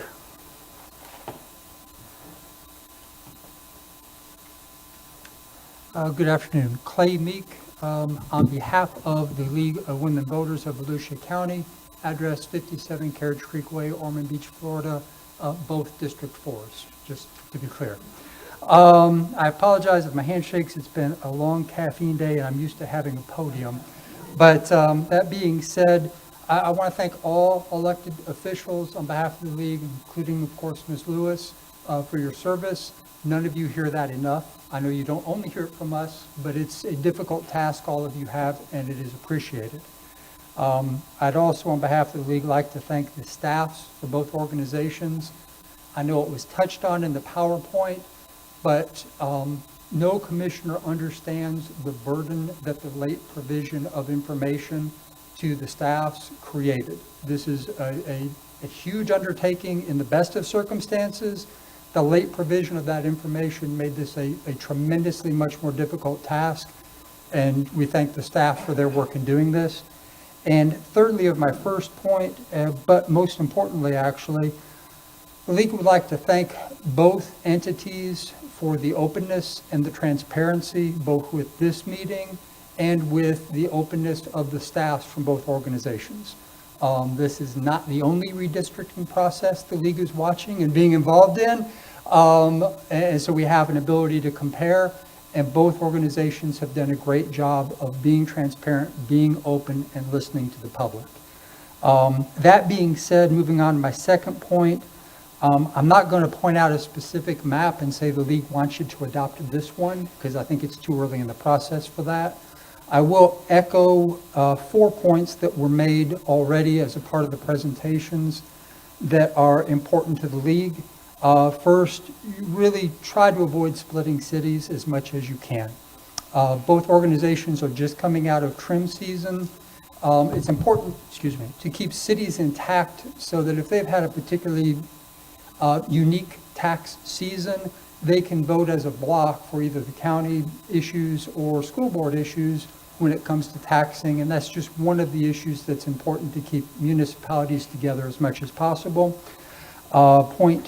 Second point, along the same lines, if you do have to split cities, don't ever split them more than once. I know that comment was made at the school board meeting. I just wanted to echo that. The third point, very much we would like the organizations to avoid moving voters out of their current districts. I know that does create, obviously, some people some heartburn about leaving it the way it was, but there's a greater interest from League's perspective of, if you know where you've always voted, avoid voter confusion by moving that voter into another district if you can. Lastly, an identical map is preferred but not necessary. Thank you. I'm not going to be the camel's nose under the 3-minute tent. Thank you all. Thank you. Dylan Boatner. Good evening, council and school board members. My name is Dylan Boatner. I live in DeLand. I want to make sure we're clear about what is going on with these 13 proposed maps. Every single one of them divides the city with the largest concentration of black residents in our county, Daytona Beach. Every single one of them separates the two cities with the highest concentration of black residents, Daytona Beach and Holly Hill, into two separate districts. At the school board meeting last week, their own attorney said it best when talking about your all's own criteria about preserving minority populations. He said, and I quote, "I think that's important. You don't want minority populations, the black community, Hispanic community, to lose their voice because you've divided them in half. Since they're in a minority, the only way they can have a strong voice is to be in a position where they're addressing only one district as opposed to two. So why is this highest concentrated black community on the east side split into two districts in every proposed map? What is the point of having as one of your own criteria for these maps that large concentrations of minority populations shall be kept intact when you failed to preserve our county's largest concentration of black residents in every map? All that I want is for you all to have a real discussion about your own criteria so you can decide on the best districts for our county. What does it mean to preserve minority populations?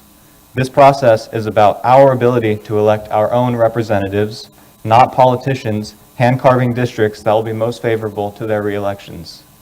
It's about making sure all residents of Volusia County, especially our minority communities, have a fair chance to achieve the representation and local government they deserve. None of your maps fully satisfy that. I want you to ask yourselves why. Please consider other maps that preserve rather than divide communities. I've presented some of them to the school board. I'm happy to share them with the county council immediately following my remarks here. But please, do the right thing for the people of Volusia County. Maintain the highest concentrated black community in our county, Daytona Beach, Holly Hill. Do not split it. At least consider one map that has them together, but not a single map of your 13 keeps that community together. Please, try. Thank you. Thank you, Mr. Boatner. And the last one is Ms. Kim Short.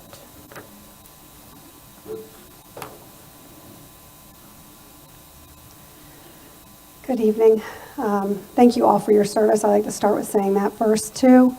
I haven't had any issue with any of the maps until this recent one was brought up, this map M. I know that schools are not the main reason for looking at redistricting, but when we talk about what that does to the city of Port Orange, it takes the largest middle school that feeds into the largest high school on the east side, and it separates those voters. So there are going to be parents who have their kids at Cypress Creek Elementary and then Creekside Middle School that then will not be going to be able to vote for the same person who's going to be their school board member for Spruce Creek High School, which I have a problem with that because right now, as it is, Port Orange is split, and you've got a pretty natural divide between one school board member has Silver Sands and Atlantic, the other school board member has Creekside and Spruce Creek High School. The families understand those patterns. When you start to look at what this whole thing does to Port Orange, as it is, they're not going to be all together. It really puts us into not a good place. So I really would like you to please look at map M for that reason. I also, just in looking at the numbers, when you looked at District 3, they were naturally the most perfect. They had a 35 deviation.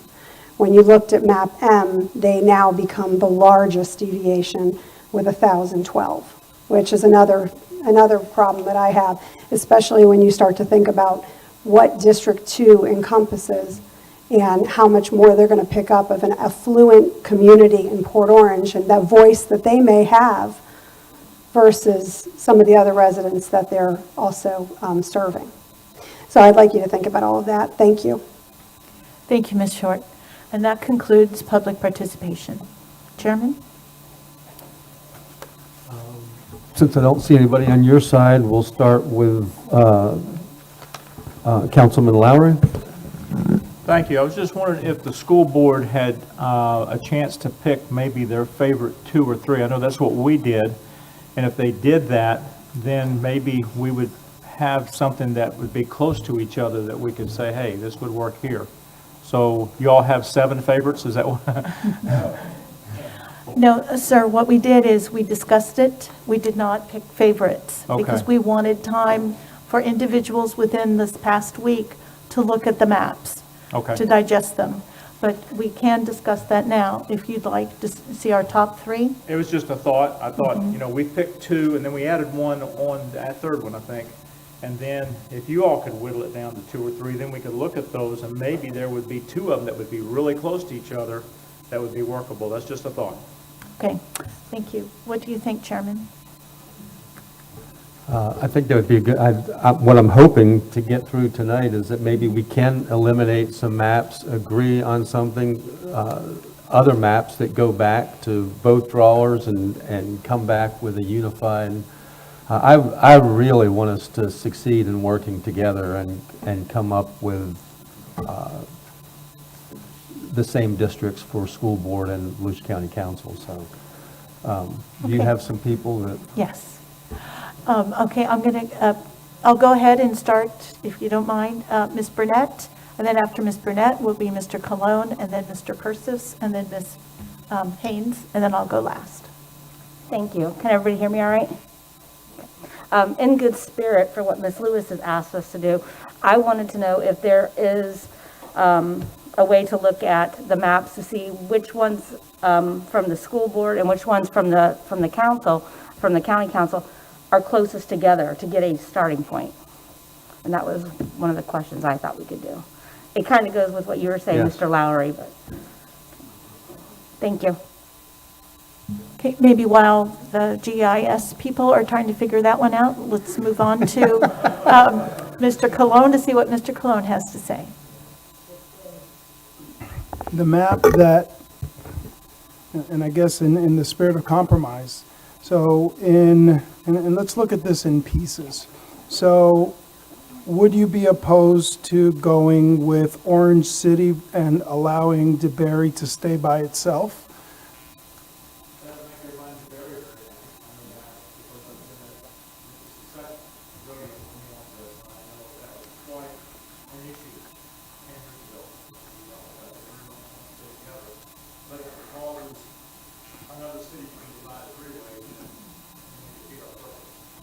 Right, and it's interesting that that map showed it that way because I think that the concentration of residents is actually all in one district. So I'm curious to see how, when we talk about how it divides it, as you can see, pretty much everything's in the green.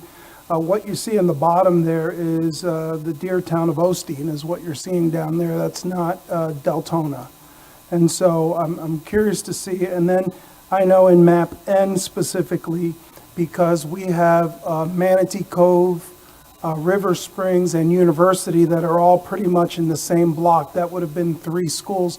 What they sort of did was they allowed that to stay in District 1 so that Jamie can continue to represent that area, but they're on the far outside of Orange City. So while it does do that, for the most part, the majority of the city, that would put Orange City together, that would put Deltona 99% together, and then it will allow DeBerry to stay by itself. So I would ask you to entertain that, and so as a thought, thank you.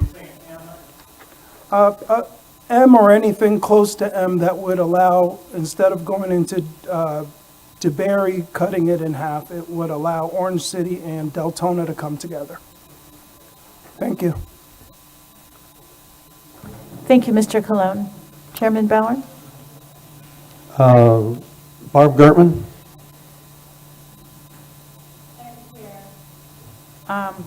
My question is also similar. Of our favorite, we thought F was the best match for us. considering where we are today. So I was interested to see which of the maps best coordinate with F. But also, I know there's some opportunity to tweak, just like Ruben is talking about doing in some of the districts. I know there's some tweaking that can be done to still, make some movement. So, is there something similar to F, which I think all seven of us agree to, that would be a good match, or similar that we can start tweaking and get closer? You say F. F. F is in fabulous, according to the chair.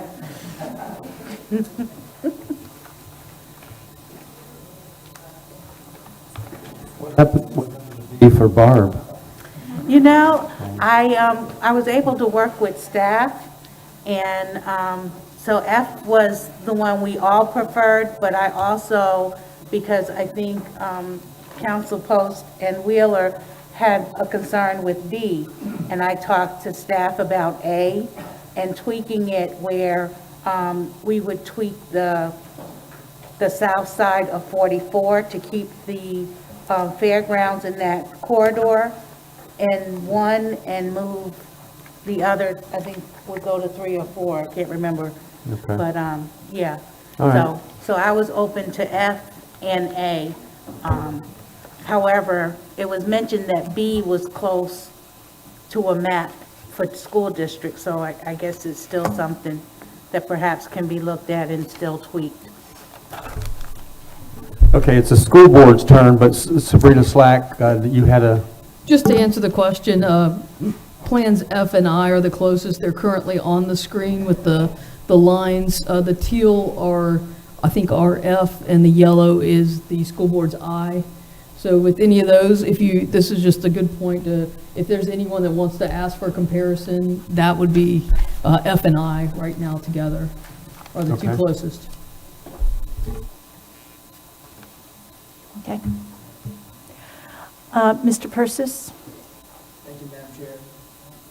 Thank you, Madam Chair.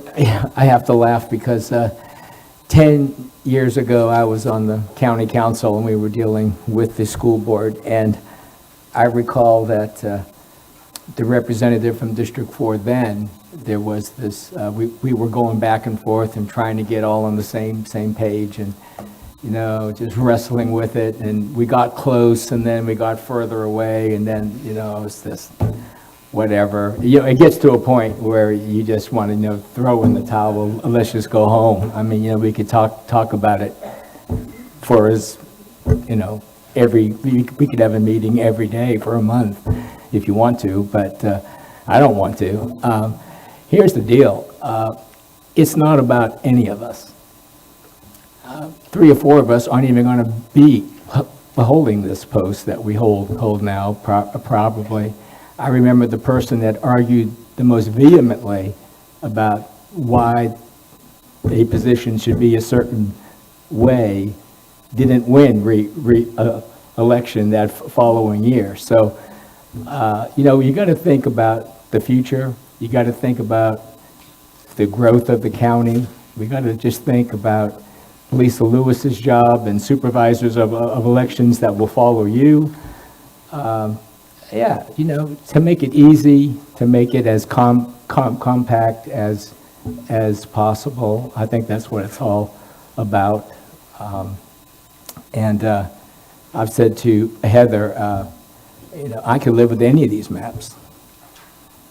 I mean, I really could, because I'm going to represent 110,000 people, just like each of you are. And 110,000 people, 110,000 people. They're all great people. And just like you do on the county council, when you make policy decisions and pass resolutions and ordinances, they affect everybody.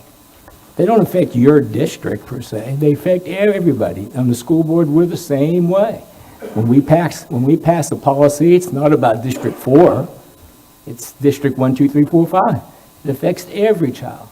And we are charged by the state to represent all of the schools, not just the schools in our district. We represent every school. Here's the other factor. We have school zones now.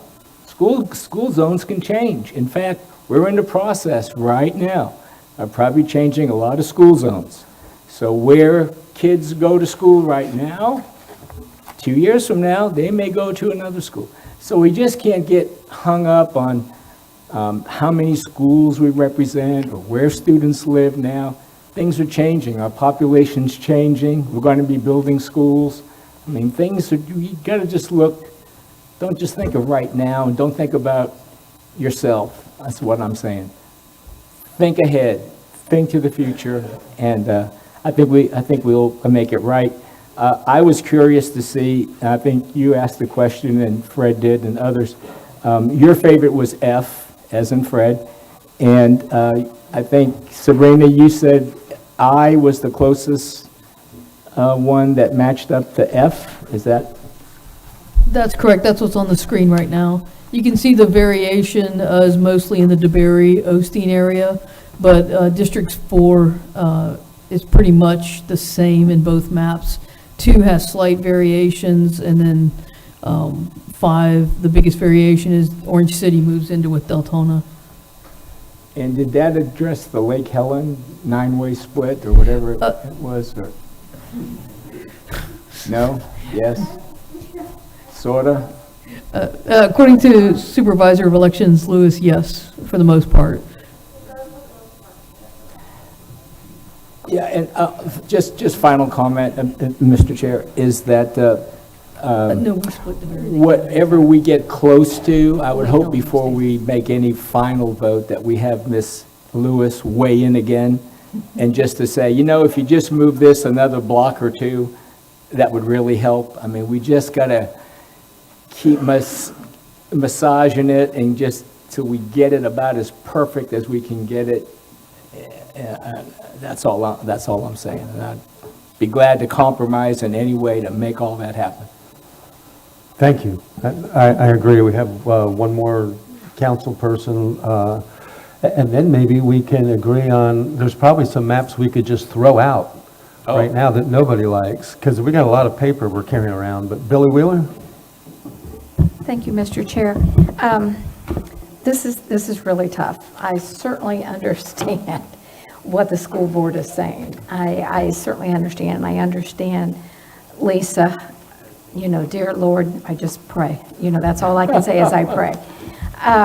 But I also understand, and it's not about me, but I do understand the district that I'm in, and I'm very populated, densely populated in a smaller area, but I have 2 of my major cities that are already split up, so Daytona and Port Orange, and some of these maps are splitting them up into a 3rd way, and even more so, and one of them has me going way out in the middle of the county, you know, which and I'm sure you are too, but we are engaged in our districts. We are in our cities. We are in the neighborhoods. We are working with the people. It is extremely important to me to keep cities as intact as we can. I'm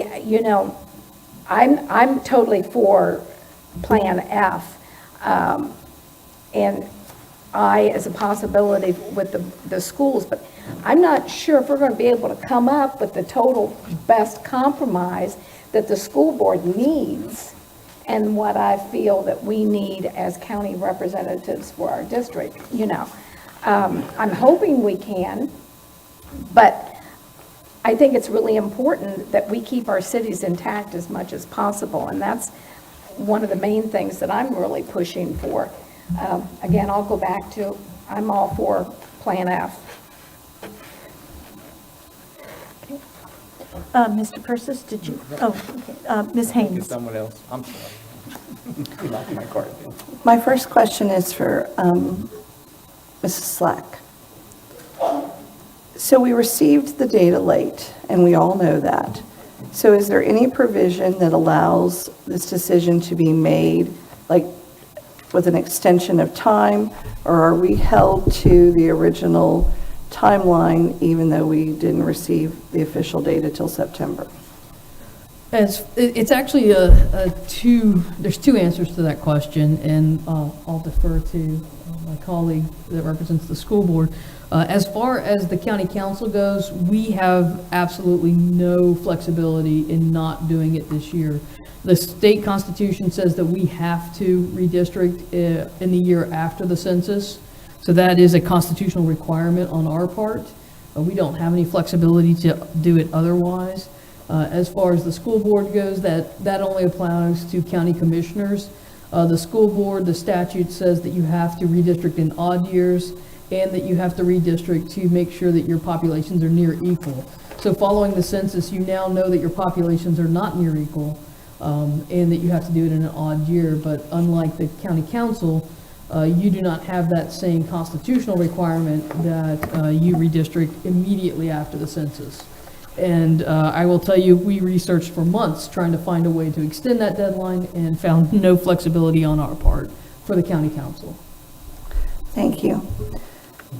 So looking at all of the maps, since Dr. Lowry, you wondered, because we had not weighed in yet on one map or the other,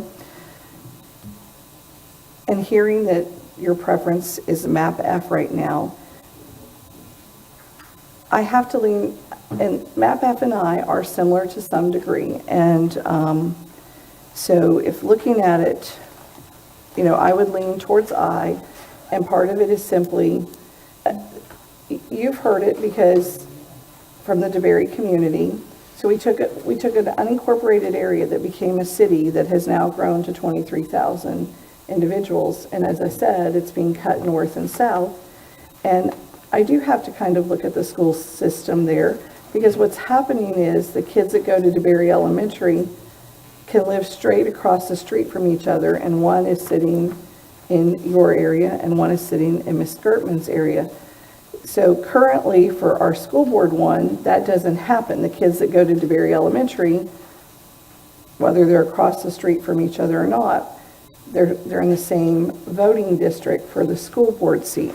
So I lean towards I do know that as far as the west side of the county goes on map M, I think map M brings us over on the west side to a little bit more equitable. I don't agree with the east side for map M, and I think I stated that earlier because it's taking the largest middle school and the largest elementary school that's currently sitting in District 3 that are zoned for Spruce Creek High, and it's moving them into another district. And I don't think that that's an equitable thing to, because then you're off balancing. Yes, we all go to all the schools and we support all of them, but you're off balancing the number of schools then within District 3. So if I had to choose tonight, I would go with I, but I would ask for some, and I'd really like for the county council to take a look at I and see where the differences are on I versus F. But I would like to say map M, as far as the entire west side of the county, only for the west side, I think is a very good representation. So if we could make a tweak between that, that's where I stand right now. Thank you. Thank you, Ms. Haynes. Did she say that she liked M? I just want M? For the west side. Oh, for The west side, Only not for the the east west side. side, not for I the got you. east. Okay. She doesn't really like it. Ben Johnson? It'd be nice if we had 6 or 8 months to do this, but we don't. And I'm looking at these maps, and one thing is every one of us on the county council picked out. Y'all came up with I. I truly believe we need to narrow this down, and the quicker the better. And I'd like to make a motion that we do Plan I and F to start that, our starting point. Throw the rest of these out, because all that's going to do is convolute it. But we start with these two right here. At least we have something to work on, even if we ended up going 2 different ways on I and F with the school board and the county. At least they're a little bit closer to help Lisa Lewis out. Preferably, maybe we can get somehow where we can match them up, but you have right here from both GISs something that's pretty darn close, And I would say, let's take and narrow it down right now, so then we can start fine tuning it. But I'll make a motion that we take and consider Plan I and F at this time and throw the rest of them out. I would second that motion. Okay, so we have a motion on the floor by Johnson and seconded by someone over here, by Carl and by Lowry. But we have a red flag. Hey, don't pay attention to all those red Somebody flags. wants to challenge the call. No, it's entirely appropriate. You just would have separate motions for each body and vote separately rather than collectively. So, Mr. Johnson, you made the motion on behalf of the county council. I'll second Mr. Johnson's. Do the vote in the school board. So- Ms. Yoon can speak for the school board, but they can go through the same. I understand, but you are two separate bodies. Okay, so, Go ahead. I'm sorry, Mr. Dyer, you want the board to make, how do you want the school board, since it was brought up with the county council? If it's council's pleasure, you can proceed with your motion and vote, and then allow the school board to do the same. Okay, all right. You want me to restate my motion, or did I state it well the first time? I think everyone got it. No, I think we got, the motion was pretty clear. See if they can combine. Good thing, as old as I am, I don't know if I can remember that motion again. We're going to send back maps F and I to the GIS people, see if they can come up with one map out of it.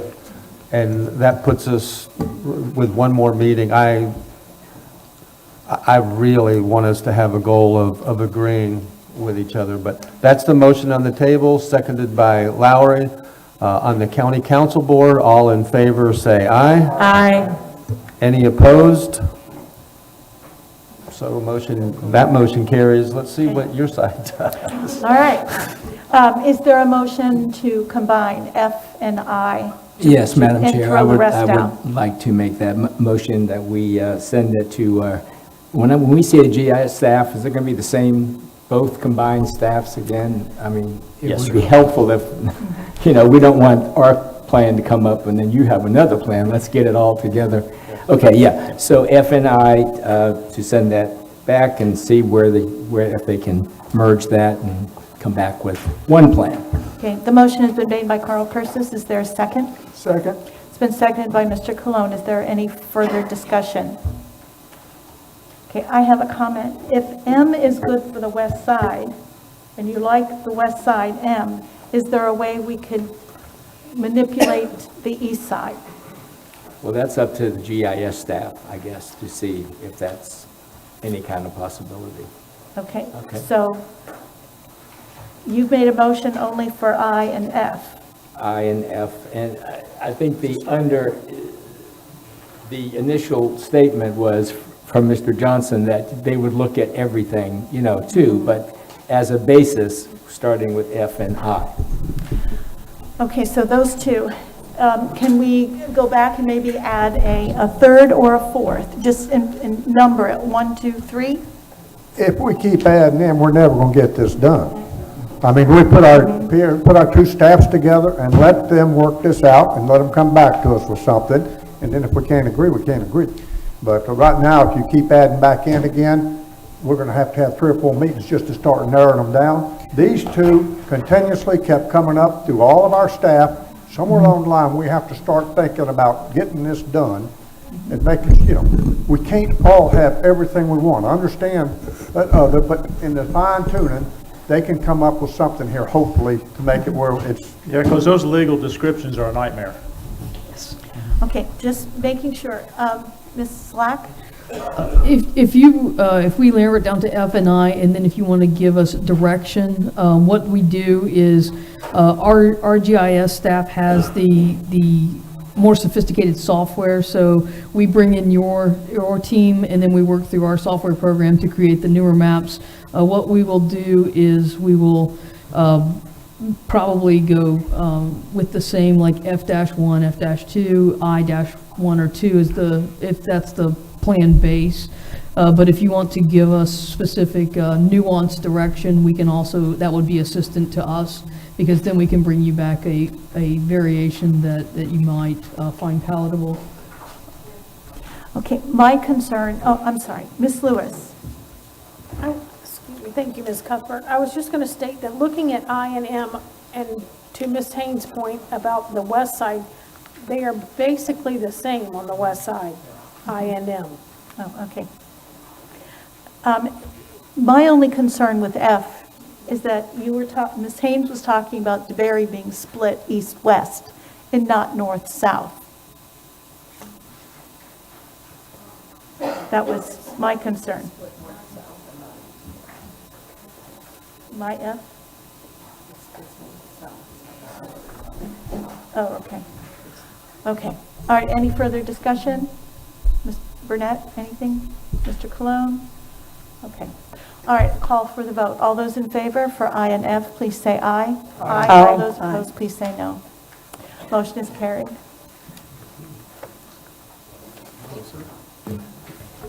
Oh. Mr. Chair? Madam Yes, sir. Chair. Michael Dyer. As Lewis reminded me to put my card up. We do have a joint meeting set aside for October 28th, and we can bring back, correct, we can bring back different options for the school board and council to consider. Variations of F and I is what I'm understanding. And distribute those as quickly as we can. I know we'll get started, your staffs will get started right away, because I know it takes some time to put those together, if that's acceptable to both bodies. Yes, I think, I'm sorry? Go ahead, Linda. Okay. I think it's scheduled on the 28th for 5:30. It's a Thursday evening. Okay, I was just clarifying what Mr. Dyer was saying. Go ahead, Chairman. No, it sounds like we have a starting point to Mr. Chair. we had a starting point to send back and bring back to us. Heather, is it Heather Post? Yes. Thank you. So we had someone that spoke in public comment about the city of Daytona, and it is a very large city. Do we want to have staff look at that at all? None of the maps had looked at trying to put that into one geographical area.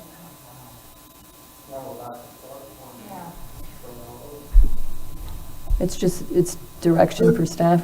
Lisa, do you have any comment on that from an election standpoint of putting all of Daytona, and that was what you were suggesting, correct? Yes.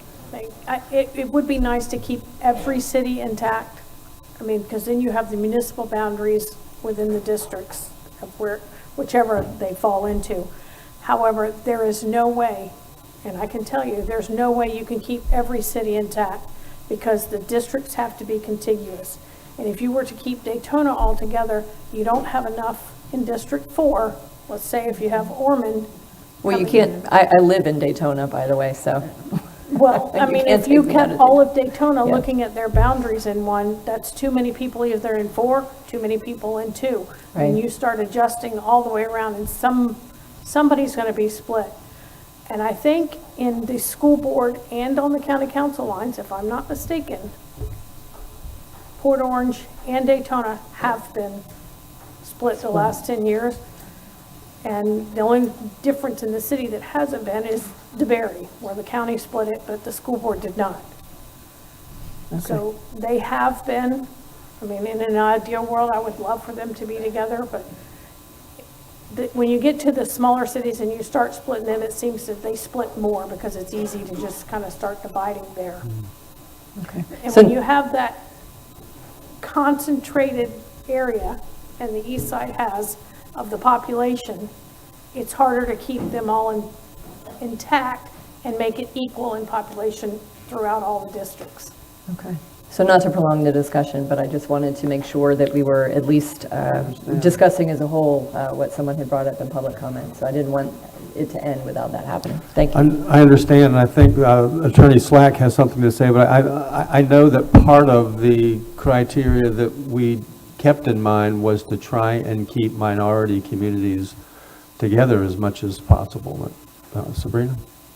That is correct. The other challenge with the city of Daytona Beach is to keep the districts geographically contiguous. The city of Daytona Beach isolates Ormond and Holly Hill, so it makes it more difficult to take all of Daytona Beach and add it to another city without isolating Ormond Beach and then trying to create a District 4 that would then reach around Daytona Beach. So there are several other considerations that ends up making Daytona Beach one of the municipalities that needs to be split. And also with the city of Daytona Beach, the minority, if you look on the bottom of our maps, you will see each map breaks down how the minorities are distributed across each of those districts. And you will see that District 2 does keep intact a large minority population, as well as District 5 keeps intact a large minority population. So we did keep that into consideration and kept that voting block as compact as we could. Thank you. Okay. Go ahead. In District 3, there is an African-American voting block, which is in New Smyrna, and that is intact, which is good. Also, now I don't know the DeLand area as much. Are there minority groups in DeLand? We've also, and Ms. Kurtman can well answer, yes, Okay. we've preserved those blocks. In many District 1, we side actually, we've preserved communities of interest, Hispanic in the northwest corner of the county, and then in the city of DeLand, we also keep intact a community of interest, and a minority community in the land area is also kept intact. Okay, as one who's always lived on the east side, I just wanted to make sure she brought up Daytona. I also wanted to bring up DeLand because no one has mentioned DeLand yet. I would like on our side to make sure that Ms. Foster, as you work with our GIS people, would you make sure you include the schools? Okay, and that way it would be for both of us, our groups. That would be lovely. Include them on the map so we Yes. can all look at, that would be So, helpful. yeah, so we can all see it. We've included them on all of our maps at the same time. Everything that's been distributed to our council was distributed to the school district within an hour. So we have been doing that throughout this process. Good. Thank you very much. All right. I'll just say that I can guarantee if there was an issue in DeLand, we would have heard from Barb Gertman. She represents her district well. Thank you, Chair.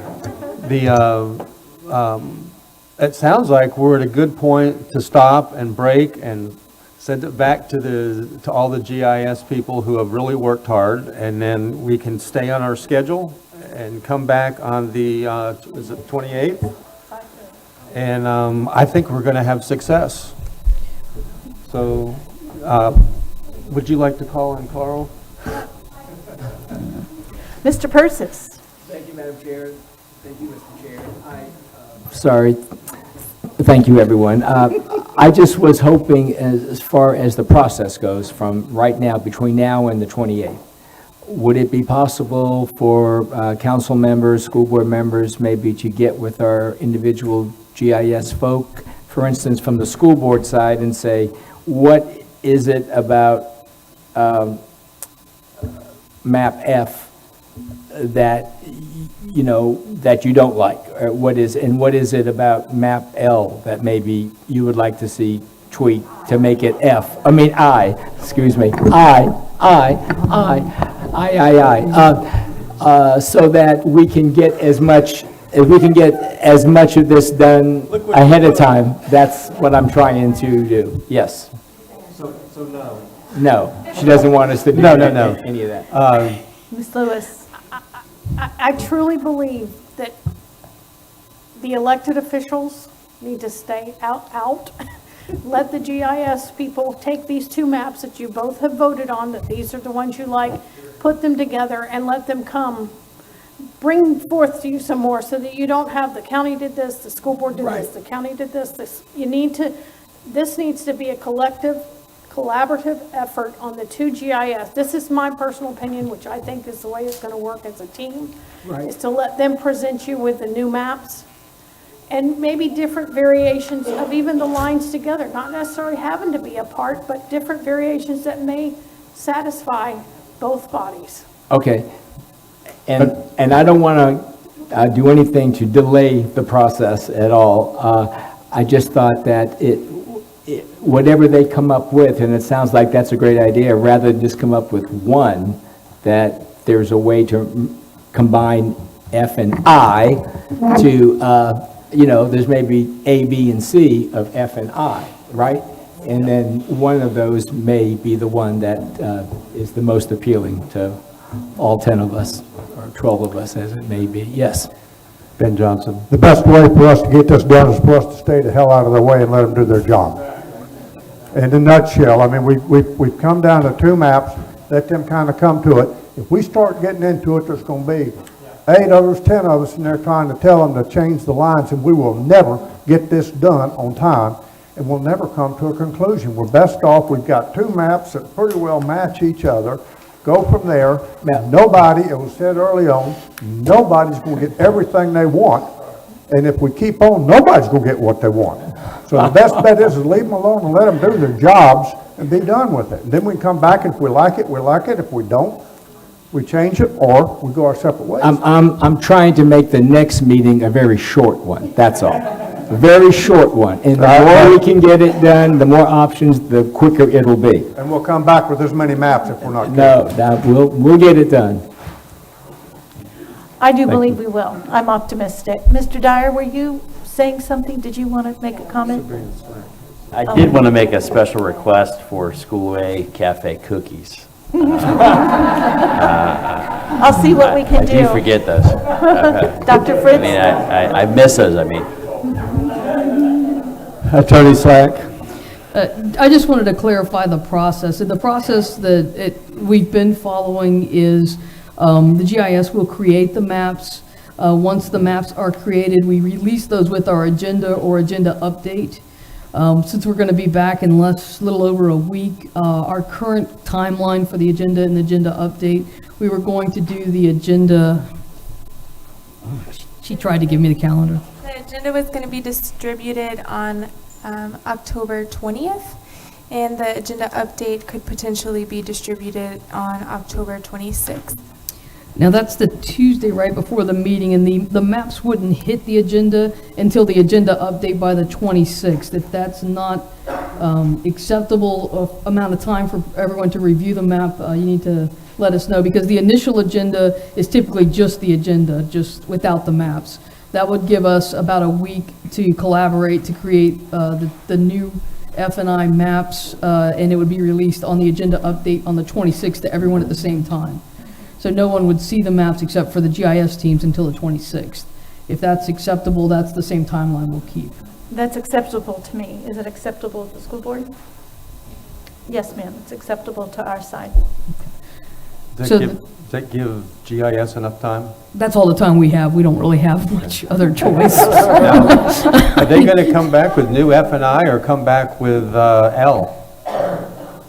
No, what we will do is, what we did 10 years ago was after the council and the school board met, and then we were given direction to change them. Then we started using numbers, so it would be F-1, F-2, I-1, I-2. If you want to direct us to keep going through the alphabet, we can keep going. There's 26 letters. I just don't want to come back with 7 more maps.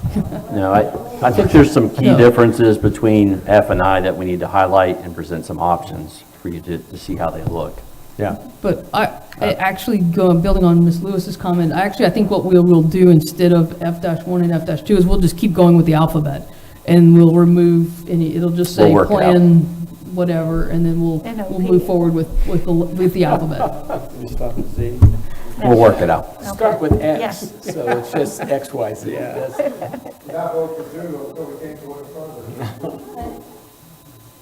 Okay, any other comments? Yes, Ms. Doster. I just wanted to give... Identify who you are, ma'am. I'm sorry? Identify your position. Oh, I'm Stephanie Doster. I'm the planner for the school board. Thank you.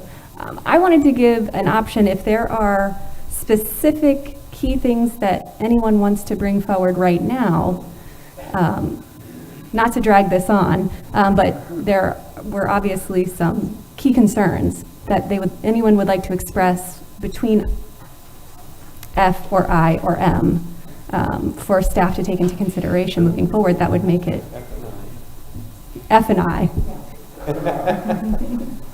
Okay, is it okay? Fred Lowry. Yeah, just, we're not going to make everybody happy. I mean, one of the maps is going to make DeBerry happy, but it's going to make Osteen unhappy, and another map's going to, both maps make Lake Helen unhappy because they're kissing cousins with DeLand. So, you know, to try to weed that out, all those details, is just take the two maps and do the best you can. Mr. Cologne? And so, since the question was asked, you know, as I mentioned before, I favor the map that keeps DeBerry in itself and brings in Orange City. My thought process on that is the fact that DeBerry is going through a lot of growth right now. And so, if I had a favorite, I would say it is I, and that brings in District 5 to Orange City into District 5. Thank you. Okay, Ms. Haynes? Did you still? Okay. Ms. Haynes? For the lady that spoke from DeLand Springs, the nice thing about F and I is it keeps DeLand Springs intact, and that was one of the priorities I felt that needed to happen. So at least one of the speakers this evening, I think, with what we've come up with, it will work for the DeLand Springs community. Ms. Lewis, the difference between M on the west side and I on the west side is where the dividing line is in Orange City. And one uses 1792, which then is kind of a clear boundary because there's not really homes on 1792 in Orange City. It's businesses. The other moves into a street where there's homes that then has one home on one side of the street and one on the other, which is what DeBerry's faced with right now. That's why I made that statement. And so Ms. Slack and Ms. Doster, for what you asked, that's just a piece that I wanted considered was if we're dividing a city, you know, is it possible that we're dividing it on a main thoroughfare that is really businesses and not homes versus walking into a neighborhood and splitting it a street in the middle of a neighborhood? Thank you. Thank you, Ms. Haynes. The GIS staff took notes on that? I see a bunch of heads bobbing. All right, I don't see any other questions on the council side. Motion to adjourn. Motion to adjourn? Motion to adjourn. Okay, well, is there a motion to adjourn in the school board? No. Well, Carissa wants to order pizza? No? okay. Carissa? For the county council, who seconded the motion to adjourn? Ben made the motion. And in the school board, usually I adjourn the meeting. So Okay. I adjourn our meeting. You It don't is, have to get a... nope, All right. All in favor of adjournment, say aye. aye. That was good. I'm pleased with the...